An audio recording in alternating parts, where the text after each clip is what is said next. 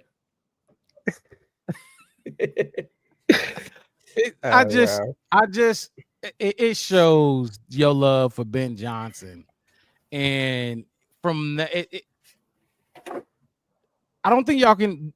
From what we saw week 1, your reaction, not just yours, Amon-Ra's reaction, most Lions fans. Yes, AC, this man is hilarious.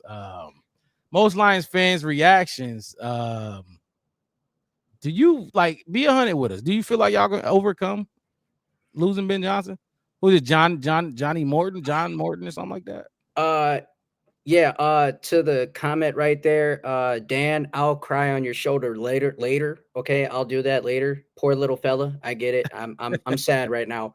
But needless to say, I think we can overcome, and I think we have the potential to do it. We have all the key pieces. We have, Dan Campbell, we have Brad Holmes, we got guys that really understand the business and understand what it's like to go through the hurdles, the heartbreaks and all that stuff like that. So yeah, coming into this game week 2, when Robert Bourchier gets inducted into the Pride of Lions at Ford Field, we're playing with our backs against the wall, and we need to come into this game and play with a lot of effort and bring our effort to the table. So if we can't bring our effort to the table, then it's lights out. So I treat this like it's a game 7. Like an NBA game 7, like we have to come out there and play. We have to win or we're going home, and which we are home, but we don't want to go home. So we have to win, and we have to, show out and just play to our true potential. Don't let it slip or go away from us. Whew. Look, I get it. I definitely get the way you feel, and the way y'all played week 1 did not look good. That's why I was wondering, like, why he's sending so many shots our way when we look damn good week 1. Now, like you said, all through your goddamn episode, fourth quarter, is a totally different team. But so it's a must win for both teams. It sounds like must win for both teams. I mean, absolutely, it is. And when you look at Caleb Williams, if I start with Caleb before I get to my guy Jared Goff, is that Caleb, he has a bright future in the NFL. Nobody's denying that. But it's so many tools that he has to work on to become great. It's not even funny. Like when you're holding on the ball into the pocket for too long, or just, trying to overthrow your wide receivers, slow down. Don't overthrow your receivers. Too much power on the throws. It's a time where you got to calm down, slow down, understand you're in the pocket. When it's time to run out the pocket and you're producing your play, you got to produce your arm strength and your pocket percentage better than what anybody is thinking. Because you got talent, you got it there. You're just not there yet. You got to understand where you're throwing your strides when you're in the pocket. And I mean, when you're a quarterback, it's hard to play the game. You're not Michael Vick. You're not Lamar Jackson. You're not Jalen Hurts. You're Caleb Williams. Play to your true potential. Don't do too much. Just focus on what you can do. Listen to that time clock. Listen to that play clock, and it'll be your best friend. You just got to work and be patient in the pocket. But with Jared Goff, I think Jared Goff has done that, and he's a game manager. With him doing that, it makes him more successful. It makes him feel like he can, play up the par with anybody. And when you got the team on your shoulders and you're leading him into war, that makes you an alpha dog. That makes you somebody that can be someone that can just go out there and get 18 for 18 like you did against the Seattle Seahawks. That can make you say, okay, in the fourth quarter, when it's 2 minutes left in the fourth quarter, give me the ball. Let me manage my team, and we're going to get these yards, and we're going to go out here and score. That's what it should be when you're, managing your, team as a quarterback, Wes, thoughts on that before I was falling asleep on the Caleb Williams stuff. It's like, golly, how many times? We should just get tactics. Hold on to the ball too long. You overthrow it. It's his second year. Like, come on, y'all. I mean, I get your guy Goff. He's on his second stint, second team. So he got some time on task as Eberflus would throw out there 1,000 fucking times. So I get it. And now saying, Dan, Justin Fields better. Justin Fields is in his what, 4th year now? 5th? So he had some time to learn and to have some mistakes. You know, a lot of the people that they want to compare him to have like 30 plus games NFL starts under their belt. And they all wasn't great coming out the box. A lot of the people that they even talk about was questioned. Hurts was questioned. Vic was questioned. Your boy Goff was questioned because he got traded, right?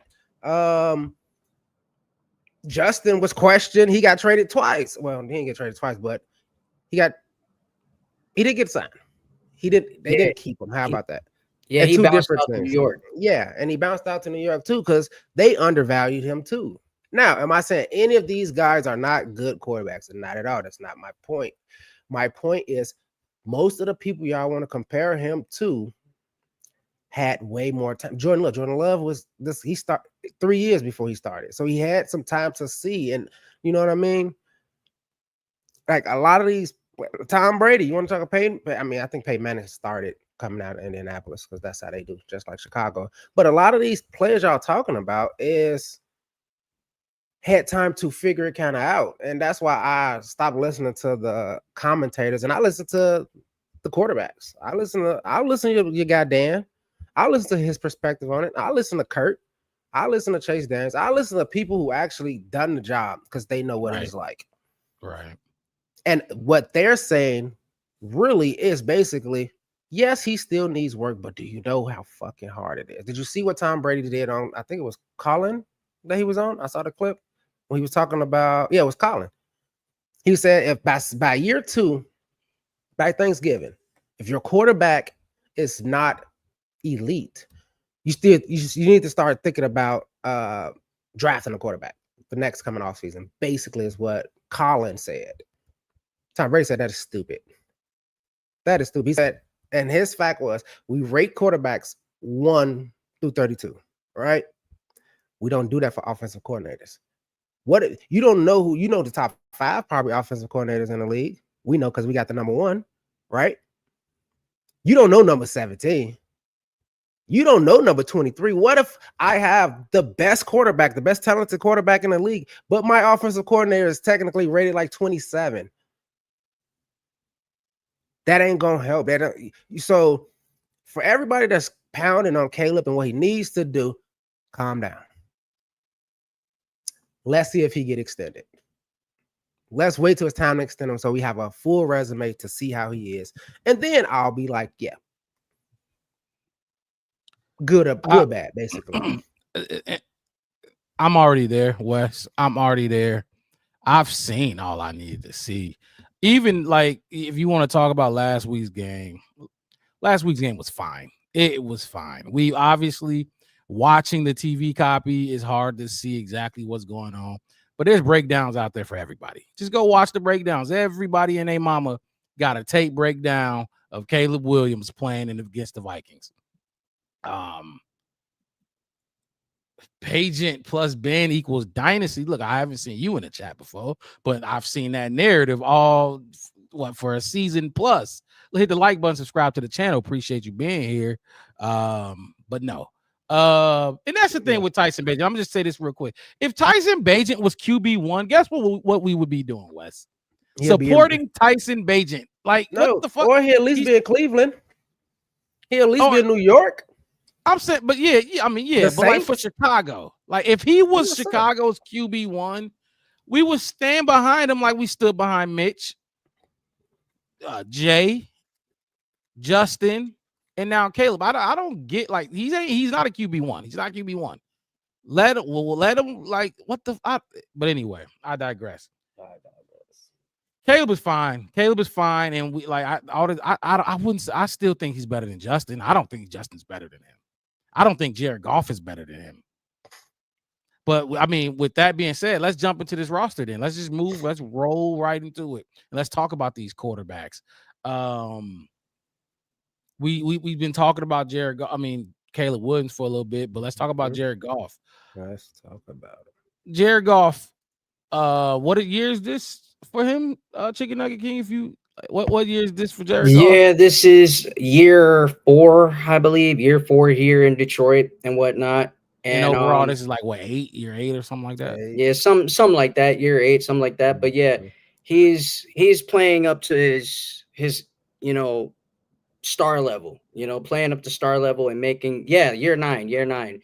But yeah, this is year 9, and he's still trying to grow and still see things and learn things from a different perspective. And he's trying to get on the same page with John Morton. And yeah, last week was not a Jared Goff type performance, but I think he's gonna do just fine when he gets under well and get ready to go. Sometimes you're gonna go through games like that. See, this is my thing. Right?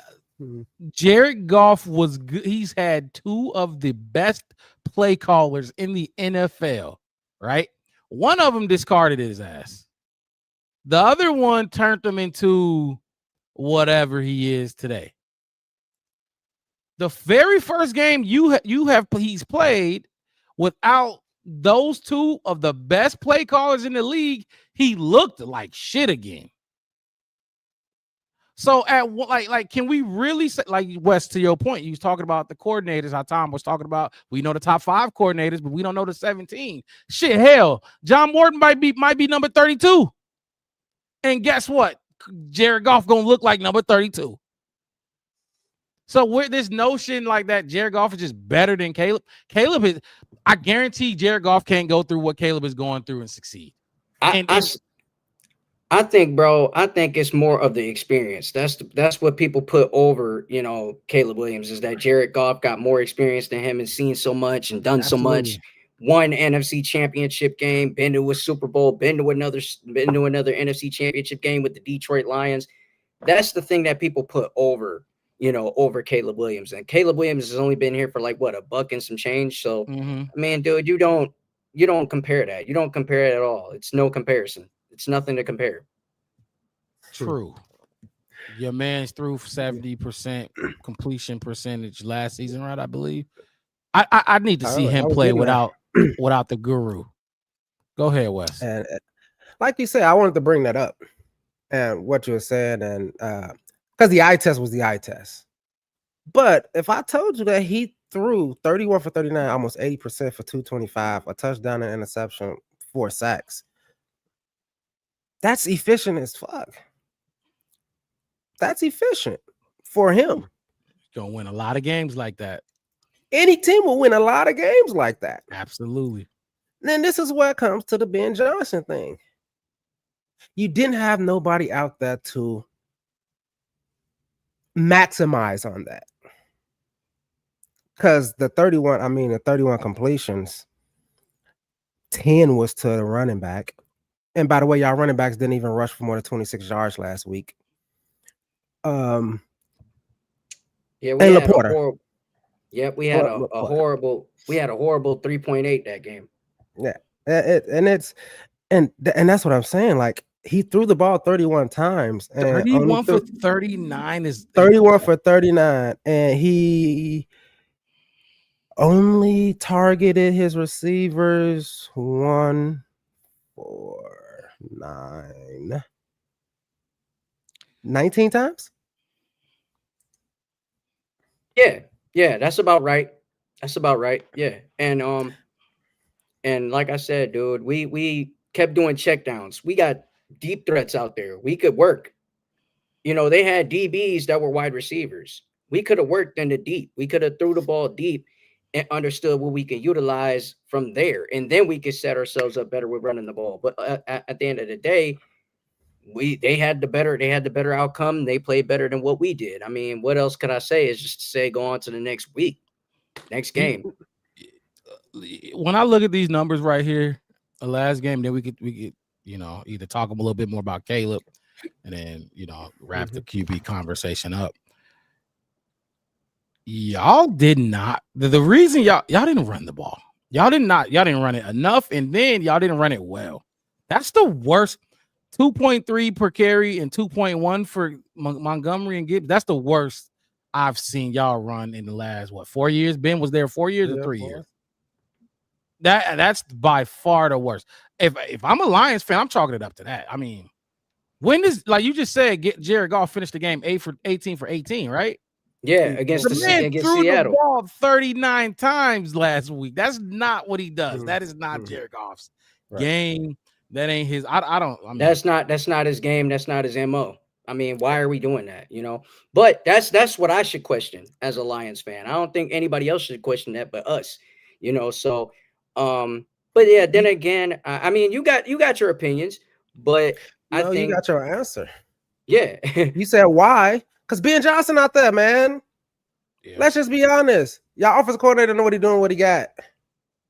He don't know what he doing, what he got, and he's showing it. Hey, you got a good, like I just showed, you got a efficient quarterback right there, wasting. And then when we get into, we talk about y'all defense as well. I looked up that too. Yeah, I was just discombobulated. Is the word, Chicken Nugget King. Y'all are discombobulated right now. Discombobulated. I think Sunday will be a lot different. I know we both gonna be discombobulated, but we gonna come out on top. It's all right. Well, see, okay, so worst case, we didn't look horrible. You know what I mean? We actually looked good. And yeah, I don't know. I'm not gonna lie. The line right now is 6.5. We'll give our predictions at the 6.5. We'll give our predictions at the end of the game, at the end of the show. But I don't see where they getting that. I'm putting the parlay card, and the Bears will be on there because 6.5 is insane. But okay, so pick your quarterback. Who's the better quarterback, Chicken Nugget King? Well, the better quarterback in the league, or if who you would rather have to start your team? Who's the better quarterback? Goff, Caleb. Pick one. I gotta go with my guy Goff. Gotta go with your guy Goff, of course. This is look. Honestly, I'm not gonna lie. If I didn't see Goff play like he played last week, I would pick Goff. I really would. And this is why it'd be nice if I can't even. It's a push for me, Wes. It's a push for me. I'm going tie, so this might be a tie depending on where you go. Just because look, if I didn't see last week, if this was week 1 and we were talking about week 1 and all we had was that, absolutely, I'm picking Goff. I'll pick Goff. I don't think he's better, but I'll pick Goff because I have to. Yeah. I know I respect the game of football too much. But what I seen when he had a average to below average coordinator, yeah, Bear Truth. I know you see Bear Truth. See, we got smart fans in here. Like I said, I'm a little different, but Bear Truth is going to go with Goff. He's going to go with Goff, rightfully so. I'm not mad you went with Goff at all. Not like that's the right pick, but nah, I can't even do it. Goff, system guy. He's systematic. Caleb, bring it. Shane Waldron, Ben Johnson, Matt Nagy, whoever the fuck it is calling plays. He gonna be the same old Caleb, and he gonna ball out. Thank you, AC. I can't do it. I can't. But I'm not gonna pick Caleb though. I'll do a tie. I can't even pick one right here. Oh damn. Okay, Bear Truth. I mean, I'm rocking with the same sentiments of what you said, Mark. To be honest with it. I can't knock. I mean, I just read this. When I looked at the stat line and I watched the game and I looked at the stat line. I'm like, damn, that did not look like 31 for 39. That did not look like that. I mean, 4 sacks. All right. All right. Oh God. I mean, to me, and honestly, I know people gonna hate me for saying this, but I think in that situation and the situation that the Lions have right now, they would rather have a Caleb Williams or a Justin. They needed a Caleb Williams. They needed it. Hey, fuck this, I'm out. Kind of quarterback back there, because it's like the waste of a good stat line right there. That was a wasted, really pretty looking quarterback stat line, and it's just crazy, right? So I'm with you, Mark. We can go tie. We can go even on them. It's just because. You want me to tell you why I'm saying even? Yeah, if you go ahead. switch the quarterback. Hold on. You muted yourself, Wes. All right, yeah, my bad. I tapped the There top you of go. that thing.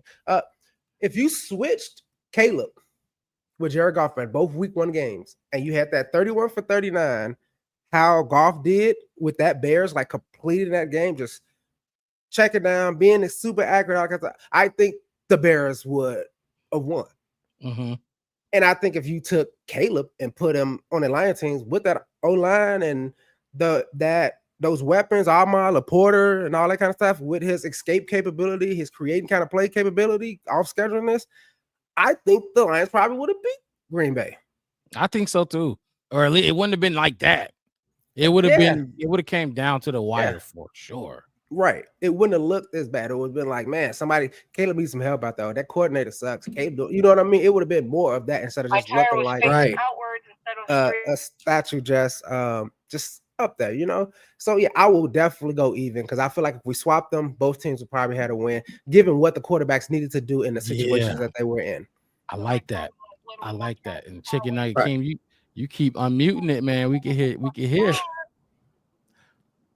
You good? Yeah, I got you. Yeah, I got you guys.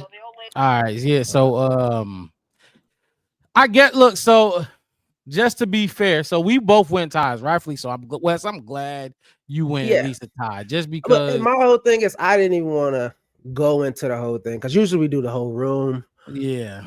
But they only have one quarterback. I didn't even know. I didn't know this. Like, it's just doing these shows, Mark, makes me know, like, I need to start looking at these teams' depth chart because I'm what? I don't know why Kyle Allen sounds like a small forward for the Utah Jazz. I don't know who that Kyle Allen. That's who their backup is. Kyle Allen. Okay. I've seen him have some success around the league at some point in time. I'm pretty sure I've seen him play, but it's one of those things like I ain't remember. I didn't remember him. I don't know. But yeah. Cool last name. All right. So since we both went tie, he went with his guy. We gonna give it to Jared Goff. Just to be fair, we got to give it to Jared Goff. And I'm because like we keep it a buck here, man. We keep it a buck here at all times. Bare truth coming in. Let me read this comment. I'll get it out the way. He said, "I get the tie. Goff is solid, experienced QB who can execute. He just got a little yellow in his spine." What that mean? That's an OG reference. What's yellow in the spine mean? Wes, I think he's saying I don't know, clarify because I'm thinking two different things right now. I was thinking soft, and then I'm back now. Fear. Got it. There you go. You got a little fear in him. Go ahead, Chicken Nugget King, jump in there and talk some shit. We about to move on. We giving the room to you because we both tied up top. And you went with your guy. Rightfully, like I said, I'm not mad at anybody that picked Goff. But come on. Yeah, when you I think we paying Goff just, is reliable. I think Goff being paid just makes him feel like he is the leader. I think he was paid because he has trust in him. I think he has the faith and the ability to work and rock hard with what he got. Absolutely. And he balled out. For sure, and he balled out. He brought it. And that could have been his MVP season and whatnot. So, he's just going with the flow. That's what it is. Goff is, he's every offensive coordinator's dream. He's going to put the ball where the offensive coordinator is going to tell him, and then he's going to walk off the field. That's what he's going to do, which is fine.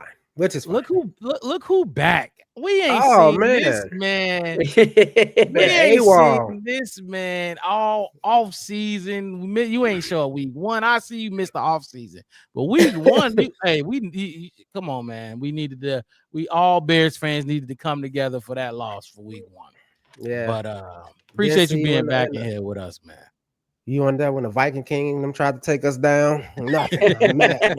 Hey, look, how did that feel, man? I just want to know. Honestly, I ain't had no questions, but the only question I got is like, how do y'all feel about that loss, man? Like, I know y'all booed the guy out the building, but man.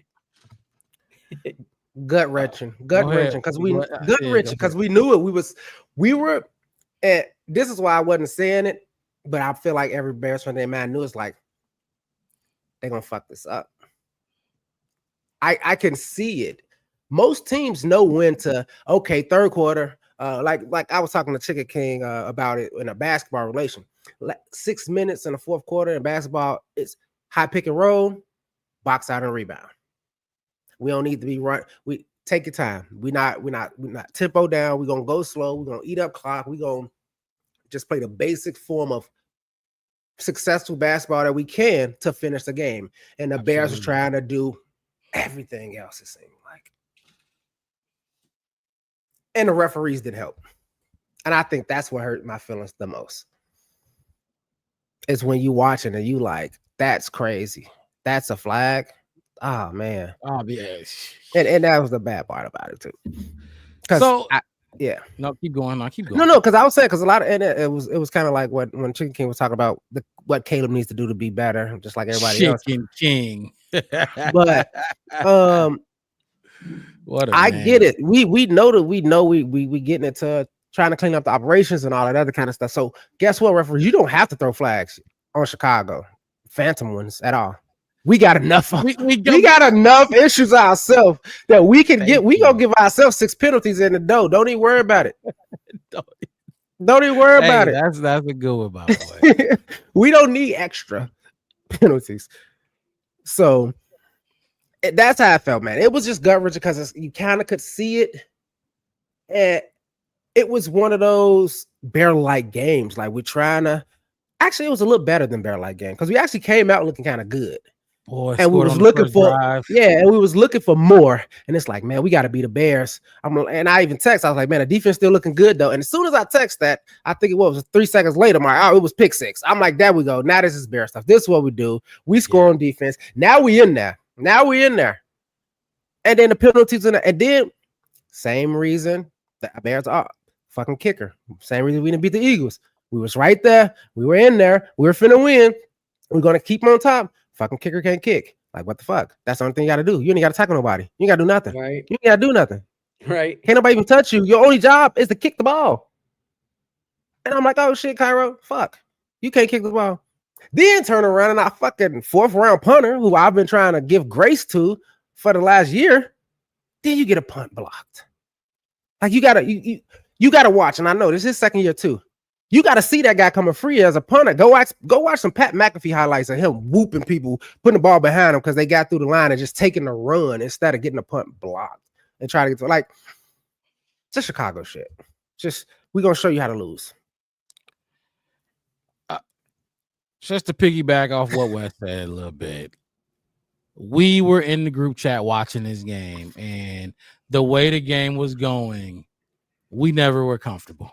We were not. We had to lead the entire. We went up 11 at 1 point, 17-6. We were never comfortable because we just knew like it was too much dumb shit going on, and you got to put teams away. And then the refs started right when we were about to put them away. The refs started, and like Wes said, we don't need you to throw phantom flags. We gonna get enough flags for ourselves. We gonna kill ourselves. We don't need you to do it too. But they piled on. Look. We gave blame game. We did Caleb and Ben Johnson. After the fact, though, honestly, Wes, and I haven't told you this, I would take my blame game away from Caleb. I wouldn't even blame Caleb after a week of watching film and seeing how everything actually went down. I'm not blaming Caleb for that game. Caleb played a hell of a game. He did exactly what he was supposed to be doing. And honestly, Ben Johnson was a little bit out of his body. So I thought you cannot. How much we paying DJ Moore? $27 million, and he's the fucking second string running back. Like, we don't got to get too much into it. But like you said, how we feel? How did we feel? It was a gut punch because it was a must win. I went into that game looking like it was a must win, and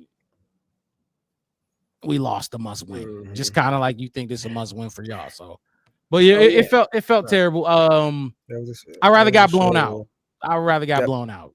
Absolutely. Definitely should have been one for sure. So AC said we've seen it all unfold before. Absolutely, we did.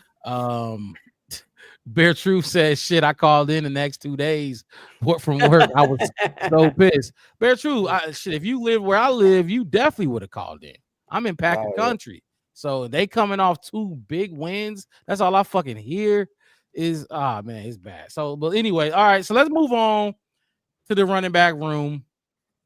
I think this should be a quick one, easy one. I think wide receiver. I think I didn't get. Did we get the wide receiver yet? No, we just did quarterback. We don't go group for group. Quarterback. Yeah. We definitely going quarterback. I gotta go with my guy Goff. Yeah, we gave you that. We gave you that. We get y'all the room. We'll get Lions the quarterback room. We'll go running back, wide receiver, tight end, O-line, and that'll complete the offensive side of the ball. Running back. This is an easy one. I don't even know. Jahmyr Gibbs, David Montgomery. I think David's better than both of every guy we got in there, and I think Jahmyr's better than David. So that says a lot right there. So I mean, bottom line, go ahead, jump in here and talk shit about them boys. I mean, bottom line, you can't have a running game without Knuckles and Sonic, man. You can't do that. You need Sonic and Knuckles and Sonic together. They really flow together out there on the field, and they work well, because David has a lot of speed. Jahmyr has some speed, but then you got to mix it up with power because Knuckles got power too. So I like what we got in the running back room, and I hope we can add something with Sion Vaki, but right now he's out with an injury. So for the most part, we do got a good running back other than you guys right now. Sorry for the shade, but it's all good. I think that we have a good running game too. I mean, your guy is. I mean, one of your running backs that you praising came from Chicago. Yeah, we know who he is. Trust me, it ain't no shade. We know who David Montgomery is. We still missing him to this day.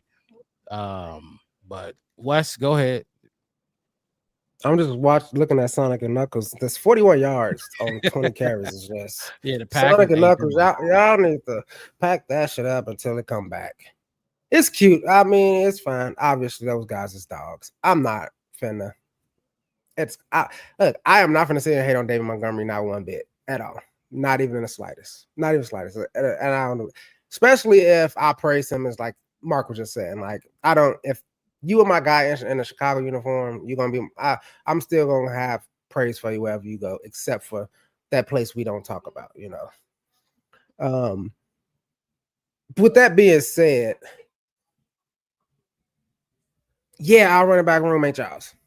Not even close. Not even close, man. Not even close. By far, not even close. Not even close. I ain't even gonna throw shade or clap at it and not even act like it. But yeah, I didn't got a funny comment. I can bring up that they sucked last week, and hopefully they suck this week too. That's all you say. That's all. That is a very good running back room. And Ben Johnson spoke today, still praising Jahmyr Gibbs. He called him the fastest running back, if not top 3 fastest. Top 3 fastest running back in the game.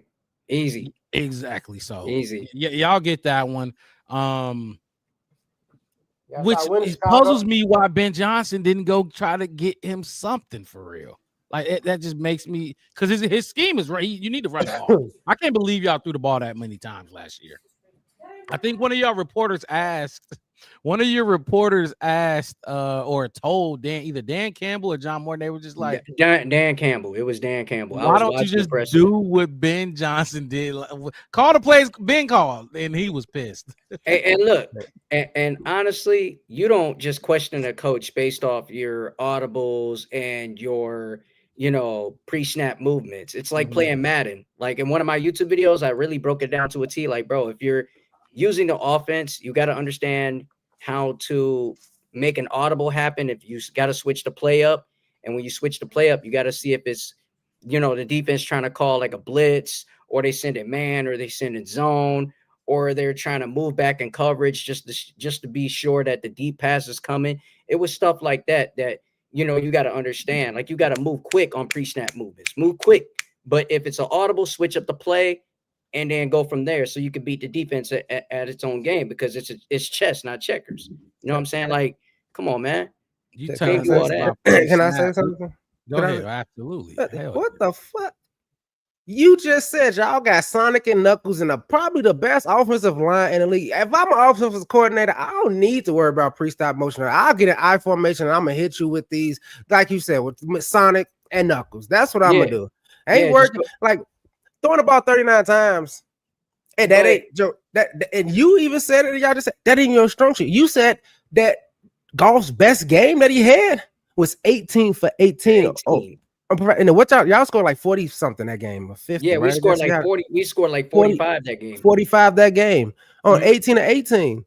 I don't want to hear this used Ben Johnson thing. 42. It's like you just said, like a Matt. Go back to the Jerome Bettis days, the Barry Sanders days. Just hand the ball off. Yeah, that's why I'm so puzzled that Sonic and Knuckles only got 20 carries, and I get the playing from behind thing, but y'all wasn't playing from behind when y'all was doing this kind of stuff. Y'all was throwing the ball basically the entire game and didn't even attempt to try to run. Y'all wasting valuable people. Yeah. It's wasteful. It's starving kids in Africa, and y'all wasting people. I'm gonna tell you one thing. You can't run the ball with that O-line they got. And we gonna talk about that O-line room. Frank Ragnow, y'all missing him. Kevin Zeitler, y'all missing him. Glasgow is now the center. We gonna talk about, and that's the biggest reason, because we gonna talk about it. But anyway, running back room going to the Detroit Lions, of course. Hey, hey, AC came with rings everywhere, gold rings everywhere. Bing, bing, bing. Not happening. Can't happen. It can't happen on Sunday, AC. It can't happen. Have the ball. They gotta have the ball in their hands. So what's it? No, and I they throw it. They take that one. So far they got the ball, the quarterback room, running back room. And honestly, hold on, let's be 100. The Detroit, this is another reason why it's crazy. Y'all got that is a talented roster. Y'all got that is a talented roster. But okay, let's move on to wide receivers. Y'all ain't. Nope. Chicken Nugget King. What's up? Would you like to kick it off and inform the Chicago Bears fan base and your people from your channel about your wide receiver room? Who you got? Number one, Amon-Ra, right? Yep, we got Amon-Ra, we got Amon-Ra St. Brown, we got Jameson Williams, Sam Laporta. We have that's not a wide receiver. It's not wide receiver, but it's tight end. We got Khalif Raymond, Isaac Tesla, Jameson Williams, Amon-Ra St. Brown. We have like a 5 wide receiver set, plus we have Dominic Levitt, and pretty much that's like what, 6 wide receivers, 6 wideouts, basically. Give me your top 3. Top 3 out of our offense. Amon-Ra, Jameson. Who would be your third guy? Amon-Ra. It would be definitely Amon-Ra, J-Mo, and I would obviously go with if I can go with tight end, I would go with Sam Laporta. So don't put tight end in it because we're gonna do tight end next. So just gonna let him. Because bring them together. Yeah, because I definitely think it would be better if we bring them together. Yeah, he's a guess. We'll be hospitable this time, and you still losing. Now you're gonna lose both rooms. Now you're gonna lose. Oh yeah, Raymond. Raymond's nice. Khalif Raymond's nice, but in my opinion, like when you have when you have a hot wide receiver, when you have 2 hot wide receivers like Amon-Ra and J-Mo and a nice, tight end, they can be, somebody that you can throw strides through and help you out in your offense too. I mean, it's not just only Khalif Raymond or, Isaac Tesla. No, it's not just only them. It's guys like that are the top 3 that can help us out easy, bar none. Come on now. Okay, so we okay. Wes, you know how I feel about the wide. I'll let you go first. Because I'm thinking right now. I'm trying to see. Because if we gonna add tight ends to the room, I'm trying. I got 2. Trying to see how I want to do this. Go ahead. I'll let you go first. I mean that's your 2. If you want to add tight ends, that's your 2. I mean, Williams is fine. He's cool. Obviously, I'm not gonna say nothing about Amon-Ra. I keep forgetting that's his name. I call him Amon for some reason all the time. Amon. Yeah, like I said, this is the same. This is the same shit like that we've been dealing with the dealing with Giants every day. and Vikings. I give you Amar, but Jameson Williams. Okay, all right, cool. Khalif Raymond, fuck out of here. Isaac Tesla, nah, whatever. No, Dominic Levitt, nah. No, you. What? I can't. What? We got our 5 receivers is better than y'all 5 receivers, pound for pound. What?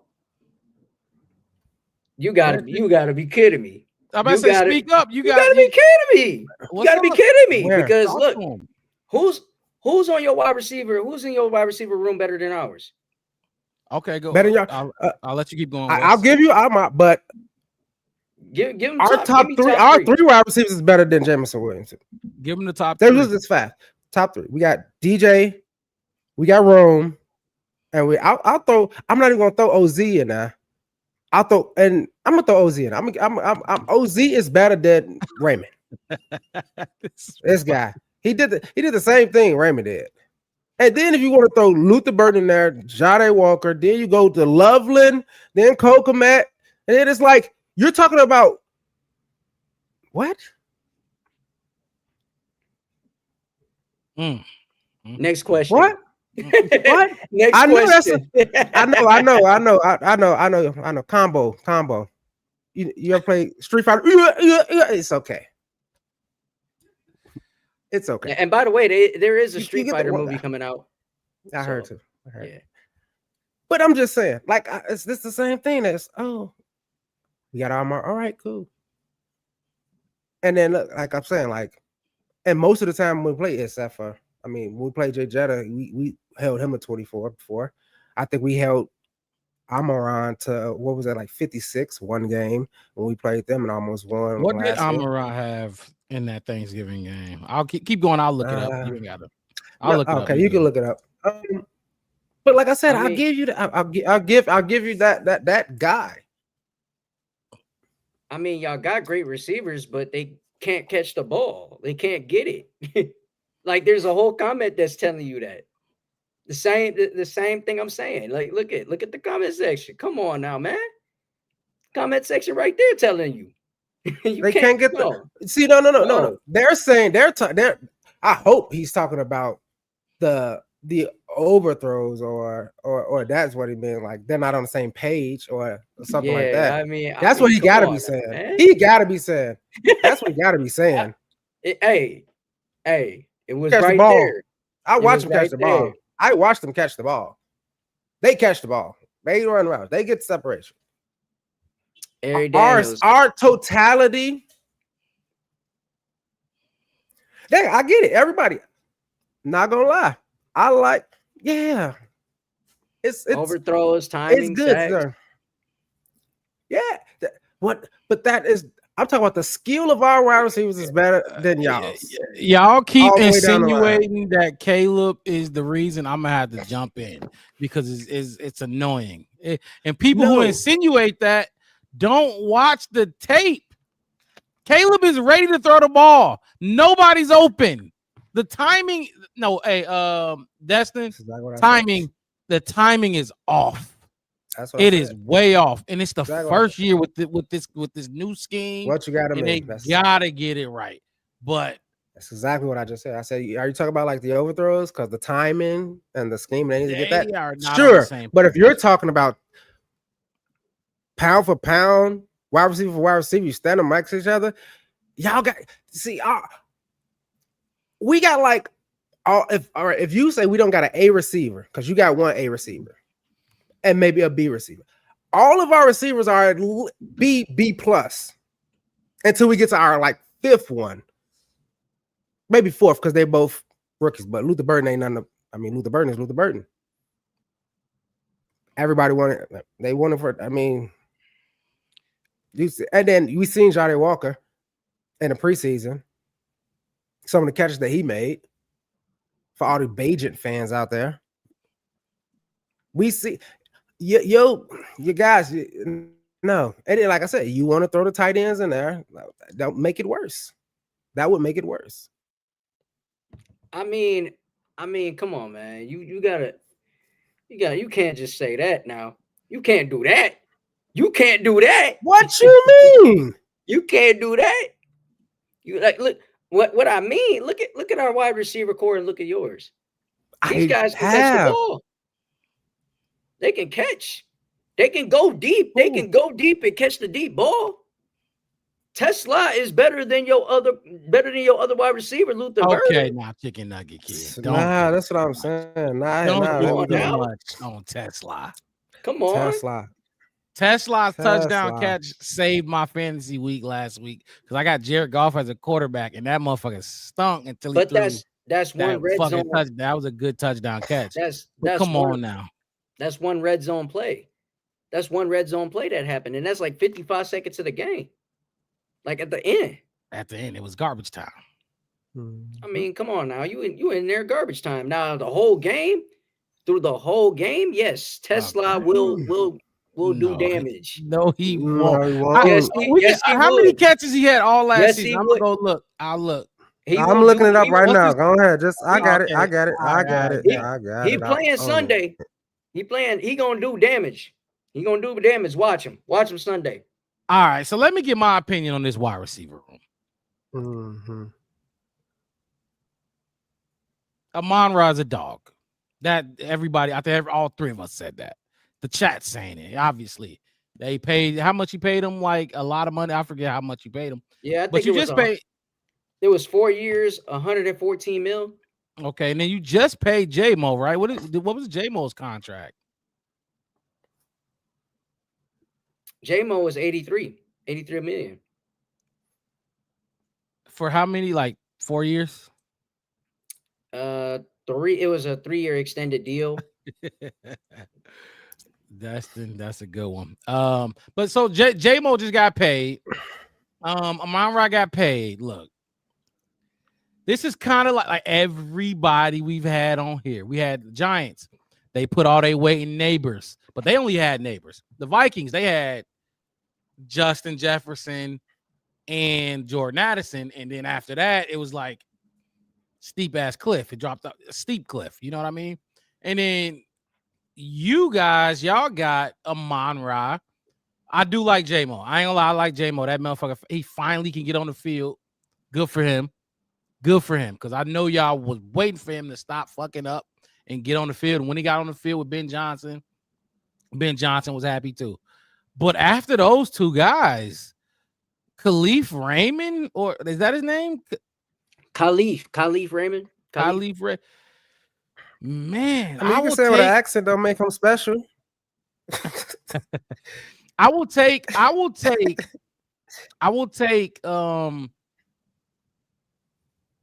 but see, I don't know, because Wes, you know how I feel about our wide receivers, man.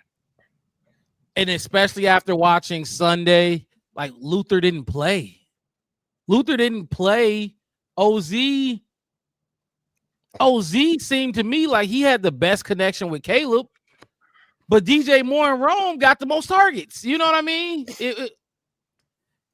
I look, I'm on record. Y'all know this, Bear Truth. You know this. Destin, you just come back, but AC, you know this. I need to see more out of this Bears wide receiver room, especially based off what DJ Moore is making and where Rome was picked. I need to see more where this shit cannot be. Like, I need to be, when we talk about these with special guests, I need to be able to trot DJ Moore and Rome up there like they trot Justin Jefferson and Jordan Addison or Amon-Ra and J-Mo. We can't do that because it's very iffy on this side. It's very iffy to me on this side. Luther had like 3 yards, 3 targets. Yeah. I just said Luther didn't play, man.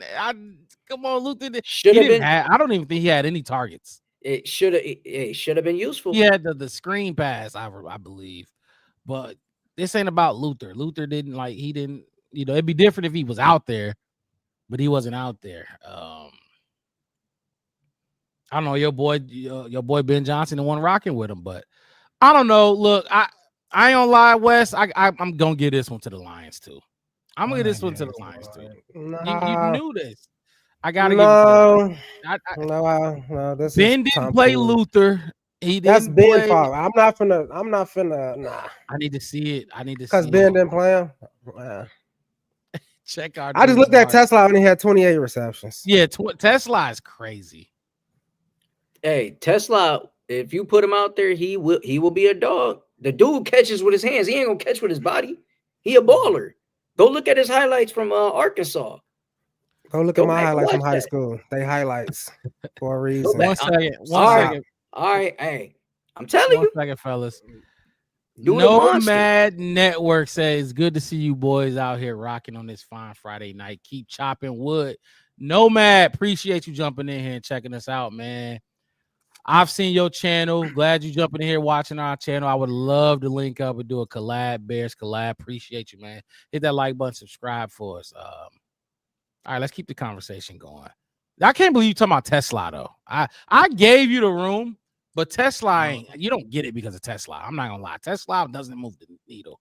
Those first two guys, though, I do think J-Mo and Amon-Ra definitely. They definitely move the needle. And me personally, I gotta see. Bare truth, yes, I do. I gotta see more from our guys.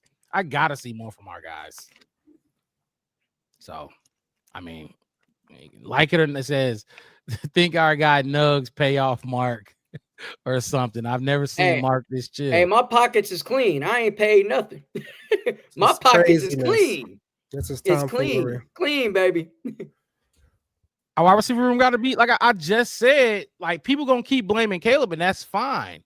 But when Caleb comes back and is at the top of his drop, he's looking for somebody to throw the ball to. Look at all the breakdowns. Nobody's open when Caleb's ready to throw. When the quarterback's ready to throw, you should be open. And if they're not open, he was taking check downs. And when Brian Flores started to take the check down away, he had nowhere to go but use his legs. That's what I'm saying. I need to see more from these wide receivers, man. I do. And then if you talk about missed throws, Caleb missed DJ Moore. He missed Kokomet, obviously. But the corner route on the left side of the field, that was a miscommunication. That was not a missed throw. Miscommunication.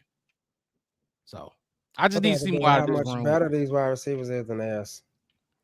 Yeah, if you took all their wide receivers and all our wide receivers and took out every other one, and they was going to be number one on every single team, ours will be ranked higher more than theirs. OZ is going to be ranked higher than a Tesla. Yeah. You see, we got them there, Luther, but those top two guys they got. They top two. It moves the needle. It moves the needle, man. In my opinion, I think it moves the needle.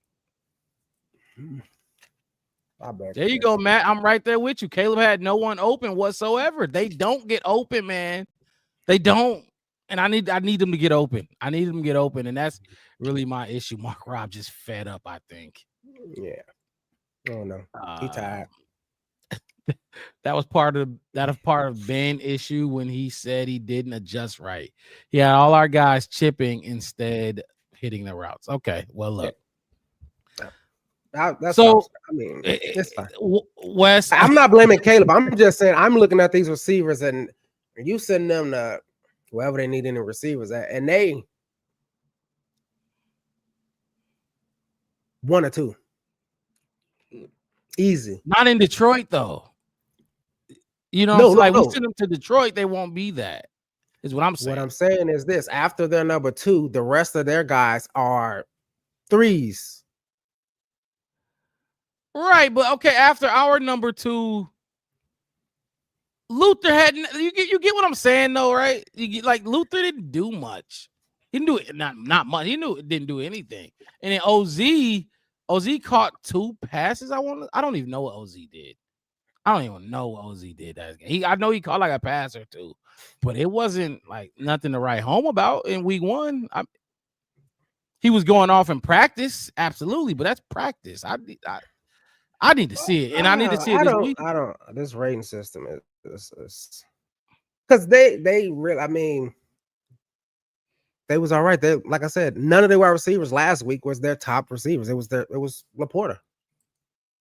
Amon wasn't shit last week. Even better. What was that? You good over there? Hey, I'm chilling.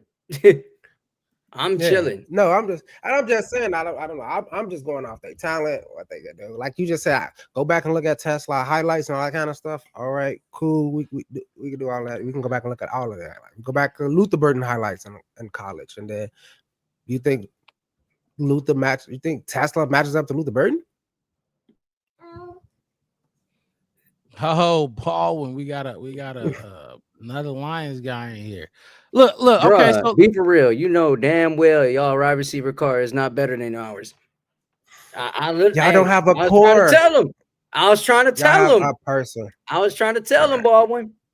But okay. So look. Let's do this. Because I gotta see it. I need to see something I like.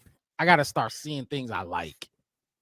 And I'm not liking much. So look, Wes, I'm guessing where you going? Of course I'm going with us. It's easy. It wasn't even a question. And I can't wait till this whole season is over and done. I can't wait till this whole season is over and done. Because I'm a track this core of wide receivers y'all got. This militia of hand catchers y'all fucking got in Detroit. Yeah, we definitely got a talented wide receiver core, man. I think it's crazy how you sitting there saying all that I'm based off of. And that's what I'm based on. I didn't say y'all's is not talented. I'm saying ours is better. Our talent is better. Better than ours? You can't. Yes. Can't be. What you mean? Can't be. What you mean? What you mean? You know what I mean. I'm just telling you, Luther Burden is more talented than a Tesla. He's a Ferrari against a Tesla, boy. No way. Calm down. Hey, no way. No Tesla slander will be. I know. And that's why you picked them. You bought off. You was bought off. Now I see why you got it. This was preordained. Mark, get him a Tesla. Now he want to root for Tesla. That's cool. Oh, this is good. Wes, you are a funny ass dude. Hey, man, look. Mean. Hey, I ain't mean. I'm just keeping it clean, man. I ain't mean now. I said what you mean. Yeah, it's funny because y'all both said I see it's a comment right here. Mean, Nugs. Because I said what you mean. We ain't talented than y'all. It's a thing here. It's a catch. Yeah. It's a catch. Oh yeah, I know. We stay that here. So Nugs, I'm guess you cool with Nugs because that it's shorter. Got to just get it, roll it off the tongue real quick. I'm guessing you going with your boys. Chicken Nugget King. Guessing you going with your boys with the wide receiver room. Mm-hmm. All right, and I'm going with the Detroit Lions as well. My boy Chef West, of course, always rocking. You got the jersey on tonight? What you got on? Me? No, West. I got on my DJ today. Okay, they got the DJ on today. Of course, always rocking. That's my boy. I'm waiting to get a Luther, but I don't know what number to get. Don't know what number. Every time I think I'm gonna get a Luther Bird jersey, it change every week. Hey, the real question is where you getting it from? Fanatics or New Era? That's the real question. I get all my stuff off eBay. Okay, now. Mm-hmm. eBay authorized ticket tags in my box. So let's move on to the tight ends. Before we do that though, hey, Chicken Nugget King, real quick. And if y'all tuning in right now, hit that like button, subscribe to the channel, the Black Bear Podcast. One word, no spaces. We got a special guest in here representing the Detroit Lions, Chicken Nugget King 313. Hit a like button for his channel and subscribe there as well. The Black Bear Podcast is on the road to 500. We're about 50 away. I don't know how many we've gotten from this show, but please, please, please go to YouTube and help us grow, share the love, spread the love. Chicken Nugget King, how did that name come about? Where did? Well, because I see it's on the logo. You got the lion eating the nuggets. Like, was it a kid thing? You loved nuggets as a kid, or your parents? How did that? I love nuggets as a kid coming up, and there was a point in time where I went to rallies and I ordered a lot of nuggets, and that's what I was eating at the time. So yeah. So everywhere you went is like, you just give me the nuggets. Fuck whatever restaurant they got. Nuggets, Yep. I got you. It's like sometimes you go to a fancy restaurant, they ain't got nothing you like, so fuck it. They got tenders. Give me the chicken tenders. Right. I got you. Okay. Makes sense. I was just like, cause Chicken Nugget King, it was just different. But okay, let's move on to this tight end room. You try to put Destin said, I'm sorry, I can't sub to a Lions pod. Then you really wouldn't have been liking the Vikings guys we had on last week because they was really talking that shit. But anyway, you try to put Sam Laporta. That's why I like hold Sam Laporta back because you need him for the tight end room. We got two. We got a top 10 pick in Colston Loveland, and then we got Cole Kmet, who was paid 4-year, $50 million. Years ago. I mean, if you think about it, we talking Brock Wright and Sam Laporta and Zane Silstra. Those are like the three main tight ends on our squad right now. You know what I'm saying? So, we can work with that. I mean, we can work with that too, because that's pretty difficult to work against, when you got us, having our tight ends out there balling. But I'll say this. Brock Wright might not mess with, Cole Kmet. He might not mess with, Colston Loveland on that type of level. But I'll give tight end room to you guys. Knowing that we have a top 10 tight end, we're going to need to work on that department. I'll give tight end to you guys. Wes? I mean, of course I'm giving it. I mean, I don't even know why. I said, I mean, if you want to compare all the receiving talent wise, and that's your exact explanation is why I talk the way I talk about the last room. But yes, of course, we have your Laporta basically. Your guy went and got hit Laporta, top 10 tight end. We got Coach 11. It's still Laporta. It's his. I mean, you read his draft comp was Laporta. It was Sam Laporta. Laporta. This is Sam Laporta. And like I said, the next guy ain't they comp ain't Cole Kmet. So that's my point in it. We got two. So regardless of what I say, Chicken Nugget King went with the Bears tight end room. Chef West went the Bears. Honestly, y'all gonna hate me for this. I'm going Lions. I would take Sam Laporta. Please do tell. I would take Sam Laporta over Cole Kmet any day. And so far from what I got, I gotta see. It's early with Loveland, but I'm just saying right now, I don't give a fuck if we have both of them. Give me one of him over both of them any day. That's all I'm saying. I don't hate us. What are you talking about? No, she knows you hate us. I don't hate us. And then Matty P right there. Appreciate you jumping in here with us, Matty P. Hit that like button. Subscribe to the channel. He said, not gonna lie, Lions tight end room is more proven.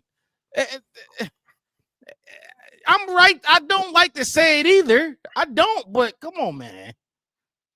Sam Laporta put in enough work for both of them dudes combined last season. We'll see. Like I said, we'll see. Like I said, I got a crazy side to myself. Wow. Yeah. You say like what? I said, chicken before the egg scenario. It's the comment right here. Man, y'all are asleep. I'm up. Let me get into this. Mark Rob, you the kind of dude that I'll take the 10 million now, or I'll take $1,000 a day for the rest of my life. You want the 10 million now, even though give me the $1,000 for the rest of your life. 10 million now, or I don't think nobody taking that band. But I get what you're saying. It depends on what it is. That's how I feel, because I'm thinking this is talent rated, or we could just do the number ones if we're gonna say who prove it. Because what's the whole point of doing the room? Because Sam Laporta go down, y'all ain't got no tight end. Yeah, right. Y'all at Goodwill. Y'all at Goodwill looking for a dress shirt. Hey, we would have to worry about rethink our season. Right. But y'all lose Amaron. Y'all rethinking y'all season.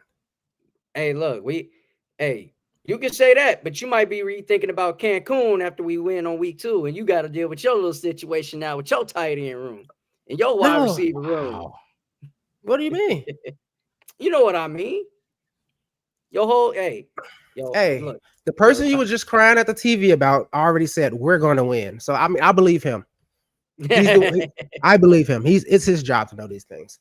But my whole thing is this: y'all one bad snowstorm away from being the 0-17 Lions we remember. Oh, Y'all probably one offensive coordinator, defensive coordinator away from that 0-17 Lion team that we know and love so much. So I mean, Goff ain't gonna stumble out the back of the end zone or nothing, but that's all I'm saying, y'all. It's look, thousands of talent. Look, if we go on the defense on talent on defense, we gonna go on that. I don't know what we're doing. I don't know. I want to know. With the tight ends. Okay, hold on. So we'll wrap up this tight end room then. Yeah. Because clearly y'all gave it to the Bears. You went Bears. Wes went Bears. I went Lions. Bears finally got a room. We got the tight end room. We got O-line next. I know y'all want to go to. Let's get through the O-line real quick. This should be a quick one, Chicken Nugget King. You know damn well this should be a quick one. You see what happened to y'all. Top five. Who top 5? Our offensive line. Oh my God. Yep. I said it. Top 5 offensive line. Where? You couldn't our offensive say it with a line. straight face. Our offensive line. Our offensive line on some straight up shit. Our offensive line can actually keep up with you guys on the defensive line trenches. Your offensive line is some straight up. It is some straight up shit, is what you mean to say. Your offensive line. You miss Frank Ragnow more. You miss Frank Ragnow more than you miss Ben Johnson. Right. We gonna get it all right. We gonna be all right. Oh my God. We gonna be all right. We gonna be top 5. Man. By the end of the season, we gonna. What are you right now? Was y'all top 5? What was y'all? Okay, where was y'all last week? Because you ain't got the same offensive line as you had last year. Last year, y'all was number 1 and 2. Now, what was y'all last week? Where was y'all last week, Nugs? Where you ranking them? Where are you? Maybe top 6. Yep. I'm ranking top 6. Yeah, that's gonna get some comments going. But yeah. But for real, on some real, I think offensive line, we have to work on that, and I think we would probably be top 15, top 20. Thank you. So yeah, 20, top 20, bottom 20, over 20. You in the upper 20s. Yeah, we in the 20s right now. Yeah, that was bad. That was horrible. You ain't got the chat gonna say what they say. I ain't gonna say fuck the chat, people. I love y'all. Broski Bear, I ain't seen you in it. I haven't seen you here before. Wes, you seen him here before? Broski Bear. Nah, I would have remembered that thumbnail right there. Hit that like button, ring the bell, man. Come check in with us. I don't even know. Yeah, like y'all O-line is you're right. Barely above halfway in the league right now. Barely above. Barely above to a Big Mac. Yeah, I don't even know. Like God, and like I said, I because I knew something. I knew I was right because everybody got our offensive line better than y'all's this year. I just looked at some rankings. I look at everybody rankings just to see just to test the waters. And our offensive line is ranked higher than y'all's. Our tight ends is ranked higher than y'all's, and our wide receiver room is ranked higher than y'all's as well. But we're not gonna get back into that. But I can't believe you just sat here and smiled and said that. You had to laugh that one off. You had to say, yeah. I had to. Can't lie. But look, we gotta work on our game. We gotta work on our game and work on our chemistry to get better. Offensive line wise. Okay. Yeah. Okay. Like I said, this is go. God damn, the energy just changed with this. Look, like I said, this should be a quick one. Offensive line, we got guys. Joe Tooney, Drew Dahlman, Jonah Jackson. Even though we didn't play well, but we played better than them. But I can break way better than them. I can break down our offensive line right now with names. Tate Ratledge, Christian Mahogany. You got Tyler Decker. You got Graham Glasgow. You have Penei Sewell, who's top 7 draft pick in 2021. I mean, come on. We got dogs now, but they got to keep up. They got to get better with chemistry. I mean, it's hard to replace Zeitler and, Frank Ragnow. It's hard to replace that. That's very irreplaceable. Let's not lie about that. Hey, Mark, what's that thing you always say about football? You win where? What's that quote you love saying all the time? You win where? Where you win at, Mark? Tell them where they win at. The trenches is where you get down. Oh, you gotta get down there. But how Get down there. But y'all trenches ain't trenches. That's flat land. Y'all exposed. Snipers on the roof. Not gonna lie, the drop off from what y'all were to what y'all are is insane. I mean, you can say that. Chicken Nugget King. Hold on. Be real with me. 1 second, bro. Be real with me. You have to be worried about what that O-line looks like now. You have to. You got a rookie. You got a guard trying to replace Ragnow. It's hard. I don't even know who's. Come on, hey, I'm with you on that. I'm with you on that. It's hard. It's hard to do that. It's hard to replace Ragnow and Zeitler. It's hard to do shit like that. It is. It really is. Like, I'm not gonna sit here and act like, we gonna have it all figured out in like, a day or two. As an offensive line, it takes time. It takes a lot of time to understand your offensive coordinator. It's not only understand your offensive coordinator, but to understand your offensive line and where they gel and how they can, be at the top of things. You know what I'm saying? So it's hard, bro. It's not going to be easy. Tate will be good. Mahogany will be good. They young. Exactly. They got so much time on their hands that they can actually produce and play better. No, absolutely. And Bear Truth is like our co-host without being on the show. Bear Truth is just that damn good and that 12th man. You're like the 12th man. The 12th man. So we don't always agree, but definitely not today. I don't got nothing else to say about this offensive line. We gonna take this one, right, Wes? Unless you got one. Yeah, I don't even know that theirs is. They got the tackles. They do have the left tackle and the right tackle, but. I mean, we have, of course, we said it right tackle, left tackle. Of course, that we're gonna have to get some material O-line, trade deadline. Watch. That's why they was putting Micah in the interior and fucking y'all up, boy. It was throw him out there on third downs most of the time. They did, and it still was killing y'all. Rashawn Gary was still threw the ball 40 times. You threw the ball 40 times. Hey, the run game, your O-line couldn't move the line of scrimmage. It was slipping. Y'all got the best running back room in the league to me. The two best.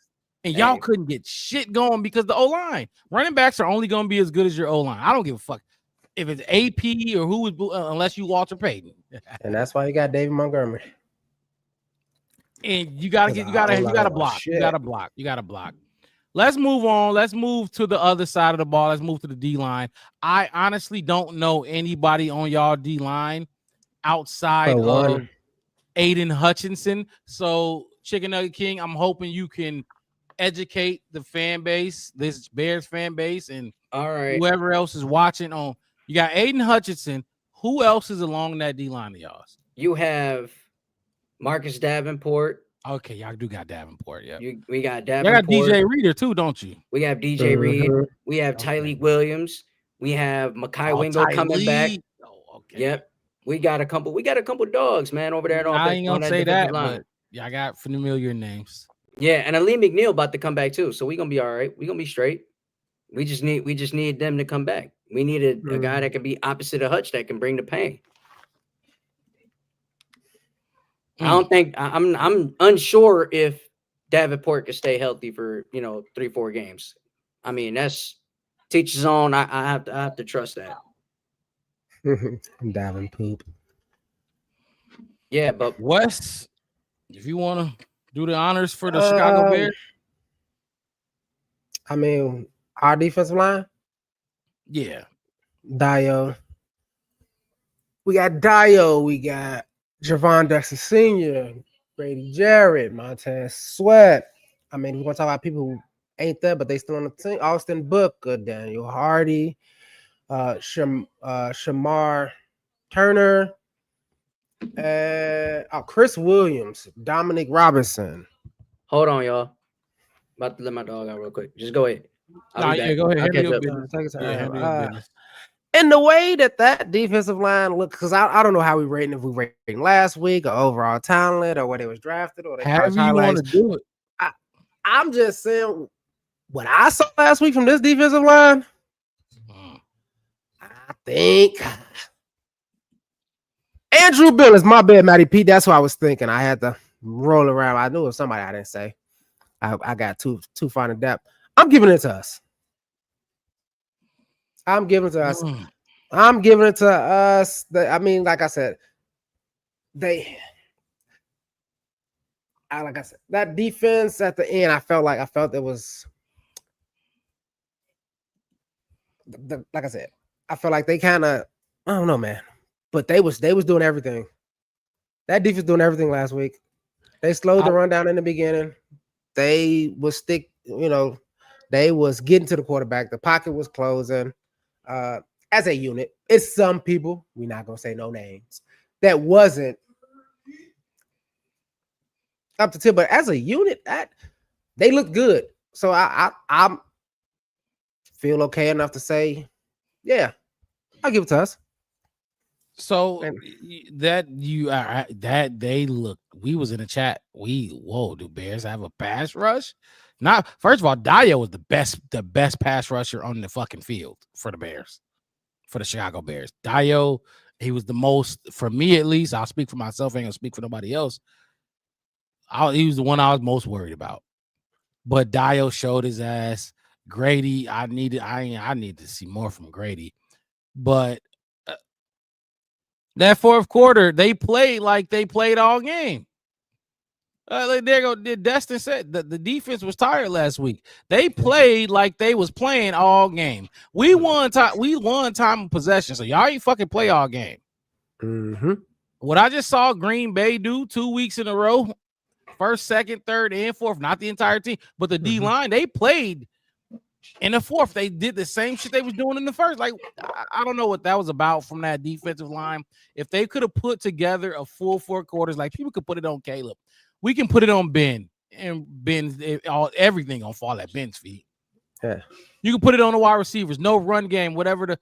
But that defense, you cannot give up 21 points in the fourth quarter.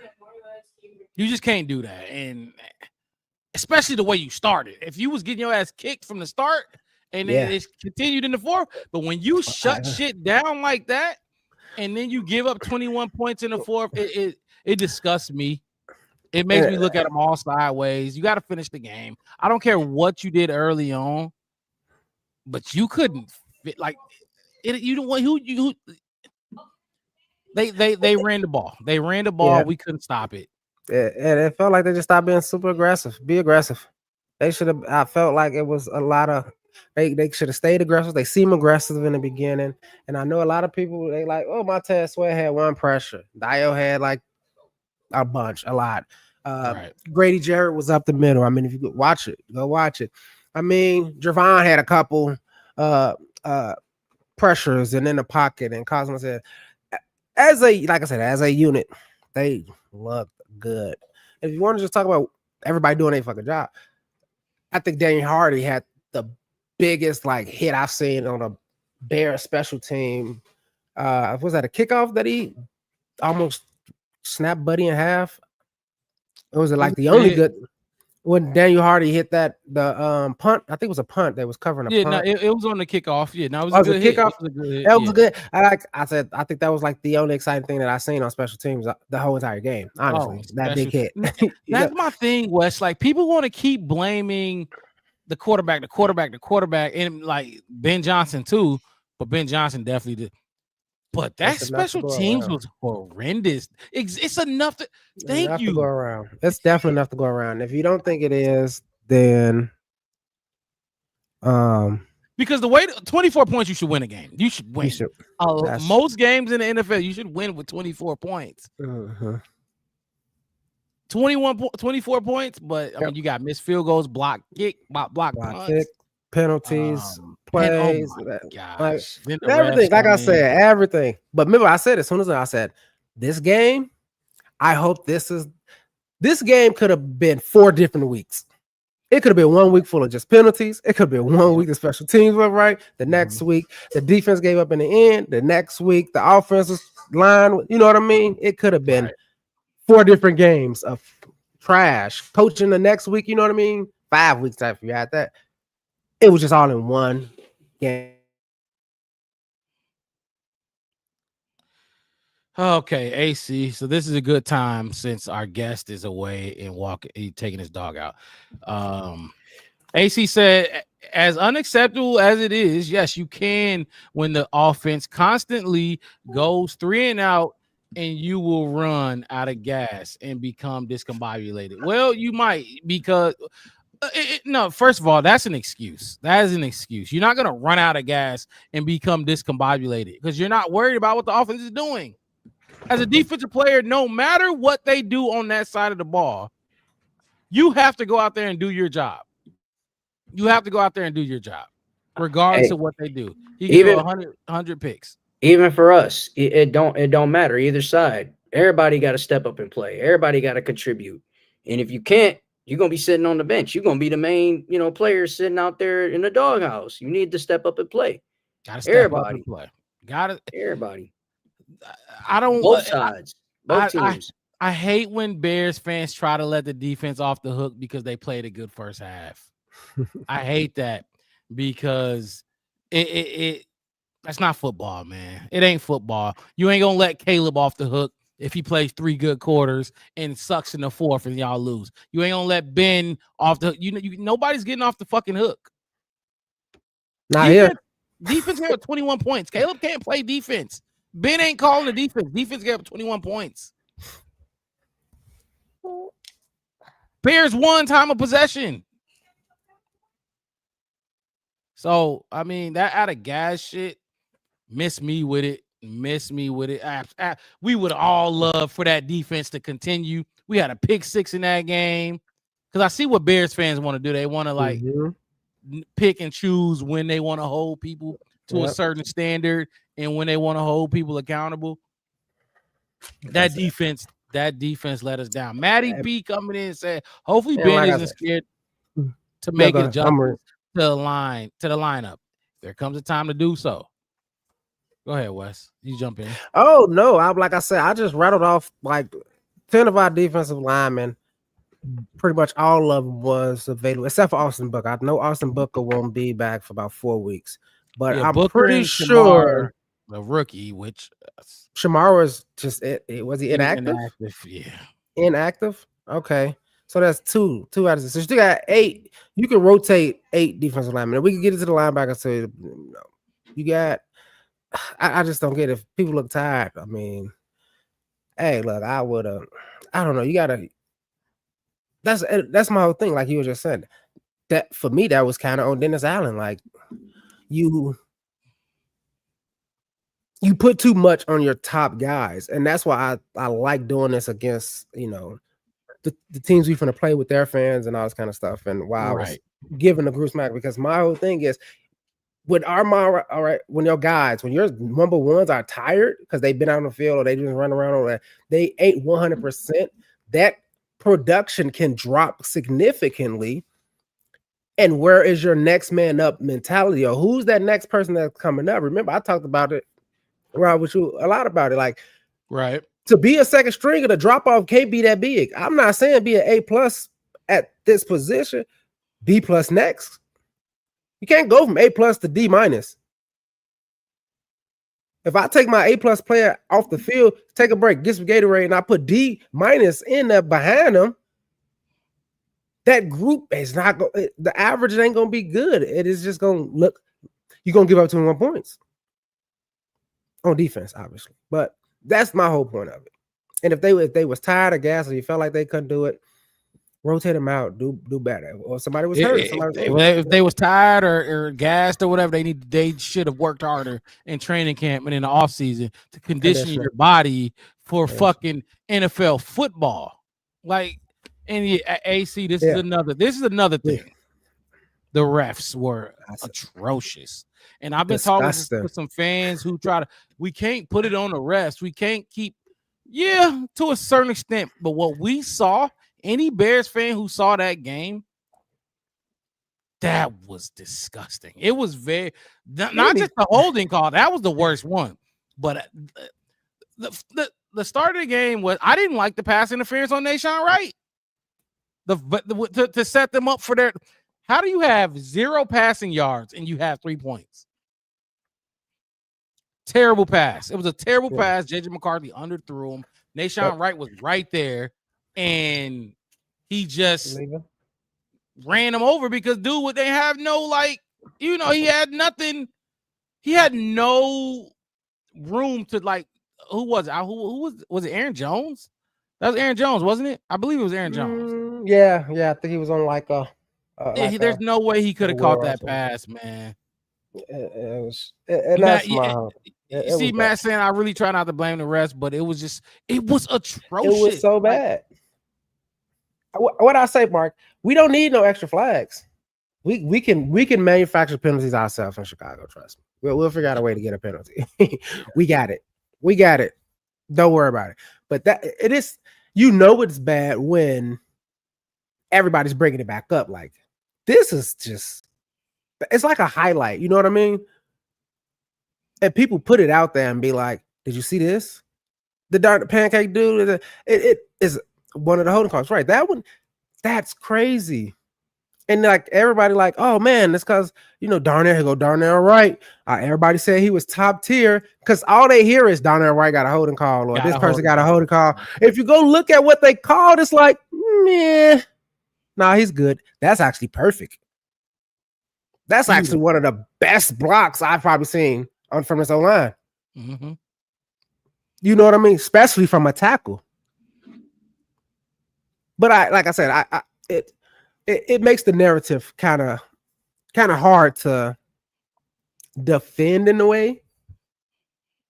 Kind of like somebody was telling me that, because they just saw I guess the box score or whatever, and it was I was telling them we want to turn it, but I was like, no, y'all did. It was 2 turnovers, or it was 2-1 or something like that, because of the DJ Moore fumble at the end of the game, trying to fumble. Because if you're just looking at the box score and just going off the stats, like I said about golf last week, if you see that 31 for 39, 225, an interception, a touchdown, only for a sack, you're like, all right, cool. That sounds like you could have probably won that game. How much you lose by? Double digits. Got stumped out? Bad. It's oh, that's crazy. I wouldn't have known if I didn't actually watch you do it. Watch the game, yeah. Right. Because numbers are lie. 30, first of all, 31, 39 that is insane. That's insane. It is. It's a tough lose when you only with them stats. 20, okay, 10 for 19 or 20 or 21 for 29, whatever. 31, you completed 31 out of, that's a lot. That seemed like you was feeling it that day. And it just that has to be tough. But it ain't tough because y'all watched the game. We all watched the game. And there was no chance. There was no hope in that. So yeah. And like I said, and that's what I was just saying. There's a lot of blame to go around. We can talk about it. But like I said, at the end of the day, I'm going defensive line. Welcome back, Nugs. Are we still with Nugs, or can I keep saying Chicken Nugget King? I mean, I don't mind Chicken Nugget King, Nugs. Right, I don't mind it. All right, cool. I don't like saying Nugs for some reason. I don't know why. It's just weird. I'm sorry. But Chicken Nugget King. And that just I don't know, man. That's the name is just it's funny. But I'm giving us the defensive line. I already said it. Just on depth overall, how just built out, and ours ain't the best, but the way our defensive line looked for majority of the game last week, the depth that they have, and I think they're still missing 2 of the key young pieces that I think is going to have a great season. Because if Dio did what Dio did, I can't wait to see what Austin Booker going to do when he's freed up, because the interior pressure that's coming in with Billings and Jared and Montez Sweat on the other side, and you got this great rotation of defensive linemen that's standing people. I think it's going to look good, especially in about a month. So, yeah. Chicken Nugget King, is your D line even good? That's an honest question. It sounds very straightforward, but it's very honest. As of right now, we didn't, had some injuries. We've been going through some injuries. So I would like to say it's not right now as strong as it is right now, but it needs to get strong before it's too late, because we done already lost a couple bodies right now. We already got Kirby Joseph being, questionable, even though he's not a defensive Kirby lineman. Joseph. But yeah, even that's though he's it. not defensive lineman, but he, definitely on quotable. He's not quotable. Oh but man, questionable. y'all roster look like it got shot up, dog. I've been looking at it the whole thing. Y'all defenses 1, 2, 3, 4, 5, 6, 7, 8. 8 players out. 5 is straight out. 3 is on IR, and like you said, Kirby Joseph is injured. That's your defense right there, dog.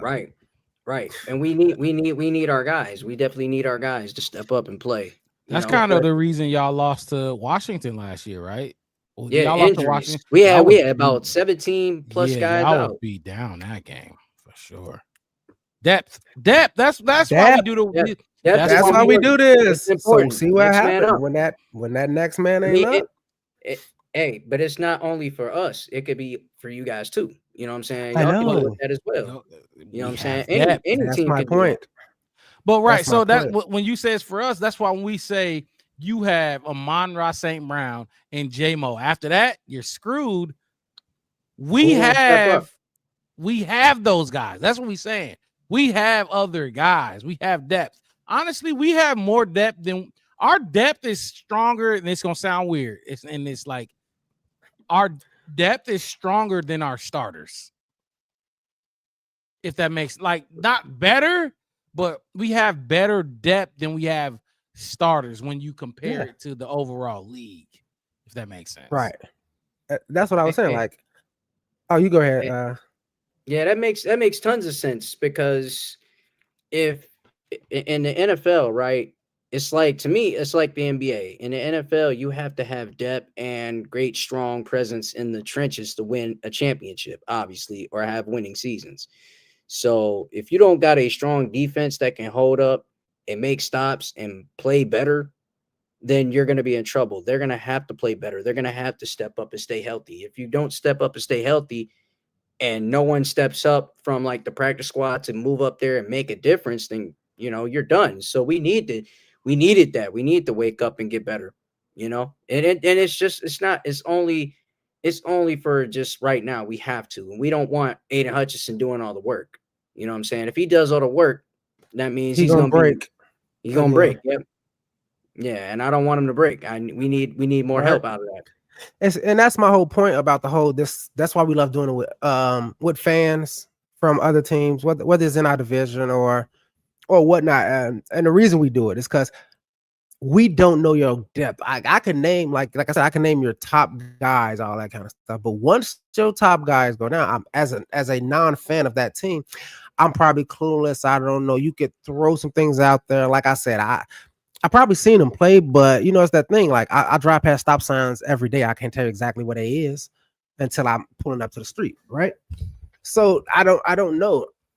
Our depth, like he said, is why I keep giving us these groups. Because you want to say my number 1 is an A+ guy, but your number 2 is like a C-, and then your number 3 drops down to like a D. Right. I'm saying our guys are like B+, B-, C+. It's like a almost like a come cascading down in our depth charts.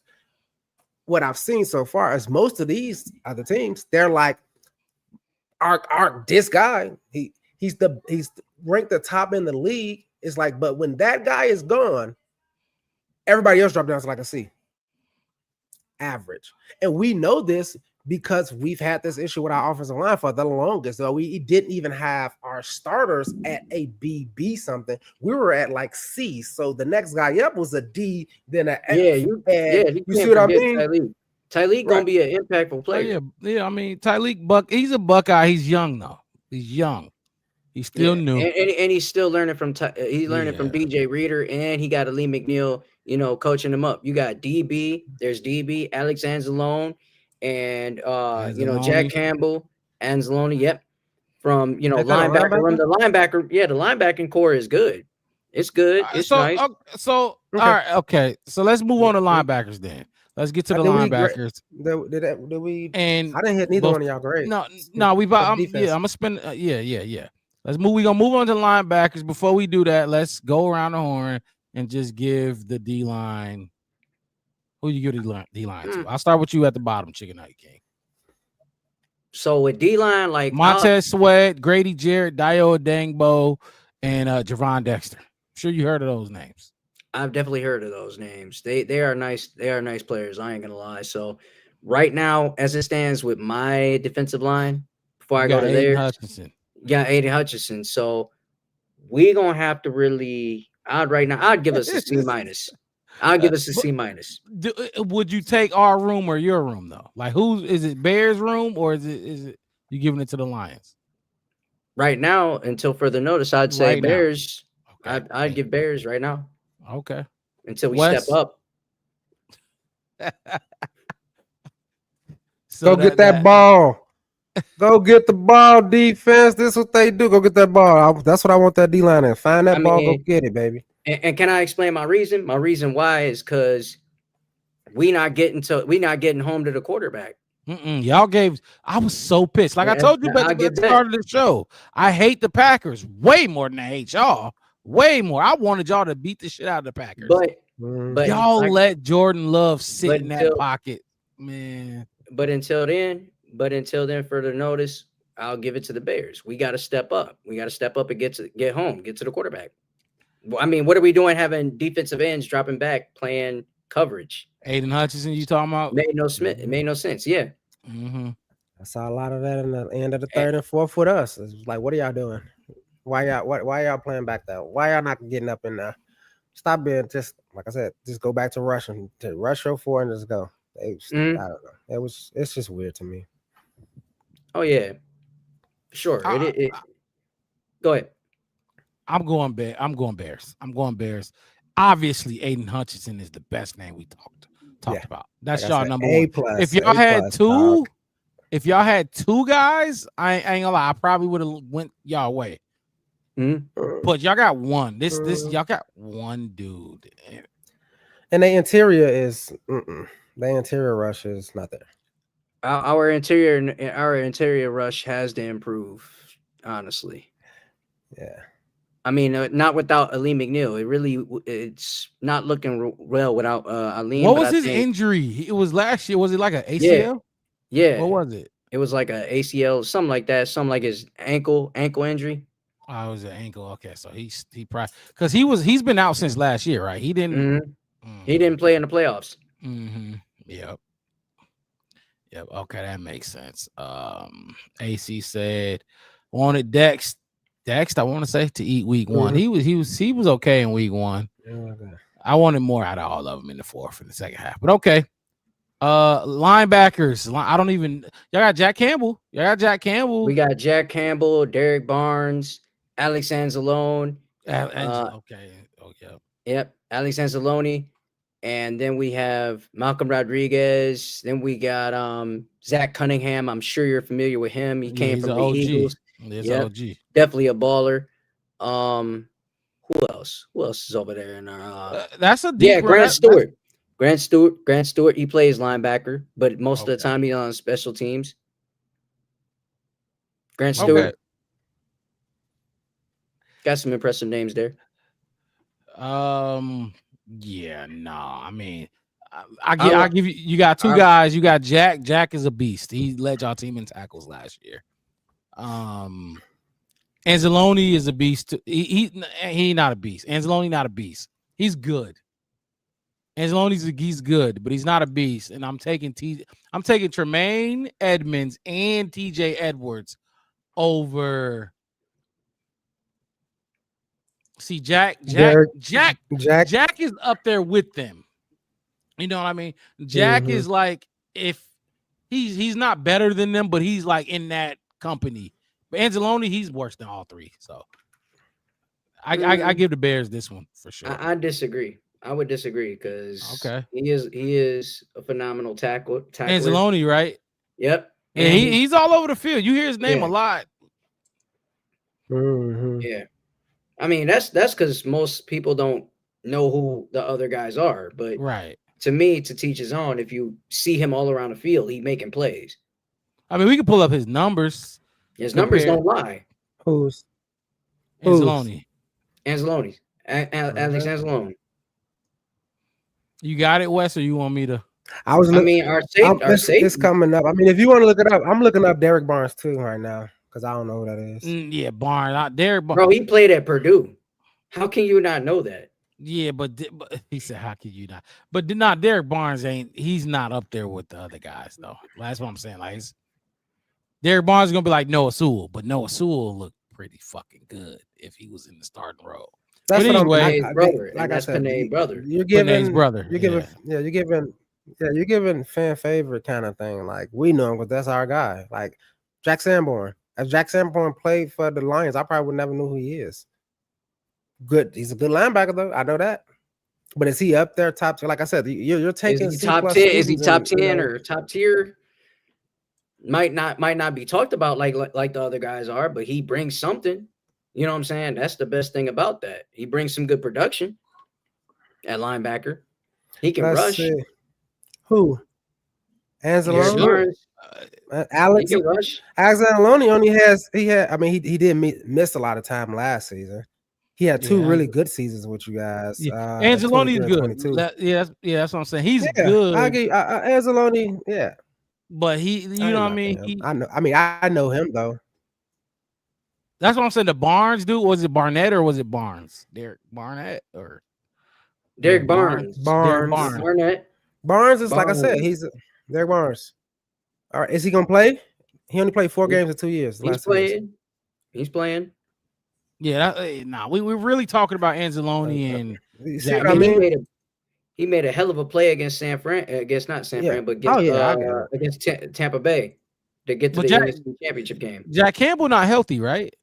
Jack Campbell is going. He's not gonna play this week, and he's out, right? Questionable. He's questionable, but he had a full practice today. Oh, did he play? Did he have a full practice? Yep. Okay, if he had a full practice, he's gonna play. Yeah, he's gonna fight through it. Yeah, he's gonna play if he had a. Did he play last week? Yeah, he played last week. Played week 1. Yeah, we got linebackers. Yeah, I'm with you, AC. We got linebackers. I want to give us linebackers too, man. I want to give us linebackers too, because I'm checking out Captain Jack right now. He got the metrics, as they say. Now, y'all drafted Jack Campbell. Hold on, don't tell me 6. No, it was 12. 18. It was 12. 18. Jack Campbell is 18th pick. Jack Campbell was 18th pick. 18, and y'all took Jahmyr Gibbs 12. Yep, 12. Okay. That's a lot of first round picks. I mean, yeah. He said a lot because Penei Sewell went 3, 2. Penei went 3. What? Penei went 7. Oh, he went 7. Damn, you said like it's right here, a couple picks away. Man, we don't know. Come on now. That guy's good. That's got good too. I mean, no, Penei. Honestly, good, this is my. But that's it. West? After you get, like I said, I'm just looking. Like I know Anzalone. Every time we play, like that's a player that I can't say that. Yeah, I heard his name. I've seen him. I'm like, dude, he gave me that from that place we don't talk about. Ginkle. He give Van Ginkle vibes. Yeah, he's like Van Ginkle. Van Ginkle, and then the one, yeah, those kind of linebackers that we always have an issue with in Chicago. They come over and play really, really well against us. And Jack Campbell, first top 25 pick. He just fell out of what we call blue chip range, but we can give him blue chip honorary. Good too. But that's Tremaine Evans and that's TJ. And then we got after that, we got Noah Sewell. We got Hippolyte, probably one of the fastest defensive players we've seen in a while. I don't even talk about Power Echols because I like him, but he ain't done nothing yet. The rest of you guys, like the other guy is injured. Like he's out. And then the rest of, like I said, your boy Derek Barnes, who's gonna be not much.